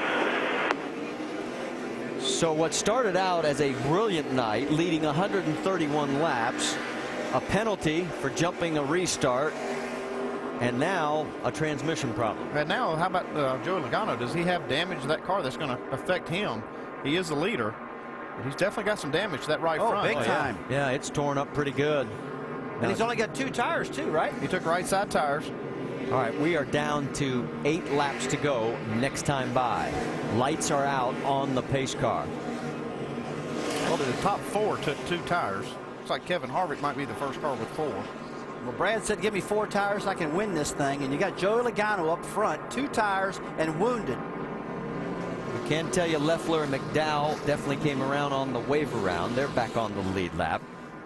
And we are going to have 8 laps to go. And it is Logano, Edwards, then Brad Keselowski, Biffle in row 2, Harvick, Sorensen in row 3. Pace car is off. Buckle up, because this is going to get interesting. 8 laps to go, and oh, we almost had the accordion again. And Logano gets a great start. Biffle, high side, going around the 60. Here comes Keselowski. He's trying the high side. Remember, he said if we get a caution, we can win this race. Keselowski's third, but he's got a handful of Carl Edwards underneath him. Here comes Biffle going for the lead. Look Can at he get it Harvick done? on the bottom. Look at Harvick, 3 wide off of turn 4. Like I said, he's the first car with 4 tires. Harvick was. Kyle Busch, bad transmission and all, getting into the mix as well. He's back up to 4th. 7 laps to go. Battle for the lead. Logano trying to hold on. Biffle trying to take it away from him. Here comes Busch down to the low side now. If he's got transmission problems, he's not showing it. Here we go. Little rubbing. Nobody loose enough there to go around. And now it's still Logano with Keselowski now. And he goes right underneath him. And it low. Man, did he light those brakes up. He went so deep. Here comes Kyle up the middle. He gets past Logano. Biffle on the inside. 6 laps to go. And just what Keselowski needed. He's got 4 tires, clean air, and he is going to set sail right now. He said short runs, and he said if we got the yellow, we could win this. Now he's got to hang on. He's got Kyle Busch in 2nd place right behind him. They've sort of sorted this out. Actually, Kyle Busch has 4 tires. The last pit stop, it looks like the 22 car, Keselowski just took 2. And he got sitting Dutch right He now. got loose, and here comes Kyle underneath. So after the penalty, a bad transmission, here comes Kyle, and he's back into the race lead. And where did he come from? He was mired back in the field. Yeah, nothing to it. Now he's gone. At lap 149, nothing to it. He had the pass-through penalty, and here he is back in the race lead. Harvick takes over 3rd from Greg Biffle. 4 laps to go here at Phoenix. And Logano's falling like a rock. That right front damage of 2 tires is just killing him right now. And the damage came from an incident with his teammate on pit road. So he is now behind Carl Edwards in 6th position. Meanwhile, up front, 3 laps to go, and it is Kyle Busch leading now by 0.2 of a second. After all this confusion and chaos, the best 2 cars are running 1-2. And we talked in our pre-race show about how he comes from the back to the front, Kyle Busch that is, and here he's done it again. Paul Menard looking underneath Logano. There's Stenhouse in this mix. He is in 10th position right now. And Logano just cannot hold any of these spots. People are going past him. It's got to be so frustrating for him. Here comes Lagasse, and Lagasse having one of his best runs. There is Clint Boyer along with Reed Sorensen. That is for 11th. So again, we've got great action going all over the track. 0.7 of a second is the lead. 2 laps to go. We'll get back to that in a moment. See if Boyer can get around here. Here comes the white flag. So Boyer clears, and now it's 1 lap to go. Your race leader. 3 times out of 5 races, the guy starting 2nd has won. Guess who started 2nd tonight? Oh, look at Harvick on Kyle the bottom. Busch. And here comes Kevin Harvick. So it's going to hold true unless something drastic happens. Your winner's going to come from the top 4 starting positions, 2nd to be exact. And here comes You can Kyle. do a burnout. Well, we got to tear it down anyway. What a comeback as Kyle Busch, after a penalty, comes all the way back for his 32nd Nationwide Series win, moving him into 3rd. Right behind him is Harvick, Brad Keselowski, Brendan Gaughan in 4th, Greg Biffle in 5th, then Edwards, Menard, Lagasse, Stenhouse. Incredible, man. Absolutely incredible. Burn that sucker. And Logano ends up 10th, and that was Jason Radcliffe saying, go ahead and burn the tires to the ground. Oh, that is a fun way to win one right there, though. Pass them all like that. Well, we were worried if he would want to talk. I think he'll want to talk now. What do you think? Hey, I think so. Guys, what about Kevin Harvick? The last corner gets past Keselowski for 2nd place. Well, Unbelievable. it looked Good like run. the 4 tires was the right call. The two cars that took 4 tires finished 1-2. Well, remember when he restarted 23rd back on lap 21? It only took him 6 laps to get back into the top 10. We probably should have expected it, but when he told us on the radio that the transmission was going south, we were all wondering if he'd even make it. He won it the hard way. With this win, he passes Jack Ingram. We mentioned he's now all alone in 3rd on the all-time win list. Only Kevin Harvick and Mark Martin are in front of him. It's his 2nd win of 2010, so now we have 2 two-time winners. And it's his 3rd win here in Phoenix that allows him to join some exclusive company of Greg Biffle and Carl Edwards. Second transmission's working pretty good now. Yeah. I don't see a problem with that. Just had to get his pit crew standing up in the wall for him. Get a little nervous, I guess. What a burnout. Check it out. Well, let's talk to Kevin Harvick. David? Well, the in-race reporter's watching some good burnouts over there, but man, that was pretty exciting at the end. 4 tires the right call, huh? Yeah, that bottom line got bottled up, and Kyle was able to get around the outside, but right call by our Jimmy John Chevrolet crew chief, Ernie Cope. Our line didn't go, and his line did, and I knew we were sitting pretty with 4 tires there, but just one short. It's kind of fun, all that dicing at the end like that? Yeah, that is fun. I mean, especially when you have different strategies. We want to win, but, that's a good race for the fans. Great run tonight for the 33, finishing second to Kyle Busch. Great stuff, David, and you saw the tires literally shredding on the back of the 18. That's why Kyle had to walk over. Look at it, there's nothing left. Well, Jason that's said, a burnout right up. there. It's a party now. It's his 5th overall Phoenix win, 3 now in the Nationwide Series, 1 in Cup, 1 in the trucks. And Shannon, let's check in with you. I think you caught up with our new points leader, Brad Keselowski. Yeah, Brad Keselowski checking out his car, make sure there's no damage. New points leader, but what action on the track tonight, Brad? Walk me through that restart. What happened? Wow, there was action everywhere. I got to thank the fans because this was an awesome show, and I'm just glad that everybody watches because this is cool, man. I had a lot of fun. I had a shot at winning the race. I kind of had Kyle upset in the car, it looked like, and he started making mistakes on the restart and was able to take advantage of that. But, our discount tire Dodge was awesome. We just couldn't hold on to the speed in the long runs. Otherwise, I felt like we could have won tonight. But, we'll keep digging, keep getting faster. Like I said, took over the championship lead, and we're really happy about that. And I got to give a shout out to a friend of mine, Lee Langley, who's out serving and and blew up in a Humvee and in a hospital in Germany. We're pulling for you. I'm sure you're watching, Lee. Hope you get better. So, great night. All right, great night for Brad Keselowski. Dave? Shannon Brendan Gaughan comes home 4th, by far your best run of the year. Congratulations. No, that was just overall good performance by the South Point Camry tonight. The guys, Chris Lambert, who's Brian Vickers' spotter, normally spotted for us tonight. Him and Big Bud Parrott have been spotting for me this year, and they've had their work cut out for them, but they had a great night tonight. Brad did a great job calling the race, and in the end, I love restarts. I learned from Ron Hornaday and Jack Sprague, 2 of the best, and I took it real seriously when I was younger and said, hey, you gain a lot of spots here. Guys bang on each other. Our Toyota drove right to the front, and I passed Biff. I go, holy cow, I'm in 4th. Saw the white flag, and I was not going to give it up.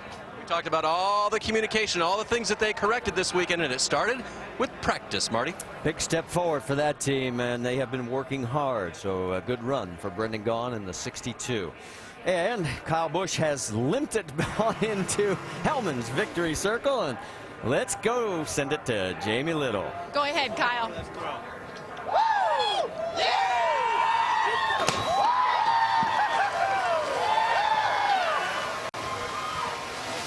Well, it is a mix in victory lane between laughs, disbelief, celebration. Everybody's looking at each other down here like, how in the world did that happen? Kyle Busch back in victory lane here at Phoenix for the 3rd time in his career. We talked about at the beginning of the show, Kyle, you are the comeback kid at this racetrack. So tonight, you get a drive-through penalty. The last pit stop, your teammate runs into you. Then you say the transmission's done. How in the heck did you end up here? I don't know, but first off, I got to apologize to Joey. I didn't do a very good job on pit road there with him, but we made contact, and I hate it for him. He probably could have won the race, but man, this Combos Camry was pretty awesome tonight. It was super, super fast, and I can't thank Jason and these guys enough. They worked all night, and hopefully that was an exciting win for the fans. I don't know how we could have made it any better of a show right there, and the kids from my Sunshine Acres home, they're here tonight up in the grandstand, so that's cool. And thank Nationwide Series, Jim Sexton with Z-Lines, NOS Energy Drink, Marquis Jets, Gillette, everybody that helps me out and helps me get here. I guess I probably got to pay for the quarter panel damage here, but that's all right. It's well worth it, that's for sure. You said burn it up, I believe. All right, it started getting exciting. Lap 137 on the restart, Kyle. I know it is a Gatorade, NOS Energy celebration here. It started getting exciting there between you and Brad on that restart, and then it was chaos after that. Your perspective, what happened? I don't know. All I know is I paid NASCAR back by winning. All right, congratulations. Kyle Busch ends up in victory lane. Alan? All right, Jamie. Kyle Busch lined up 10th for the final restart with 8 laps to go.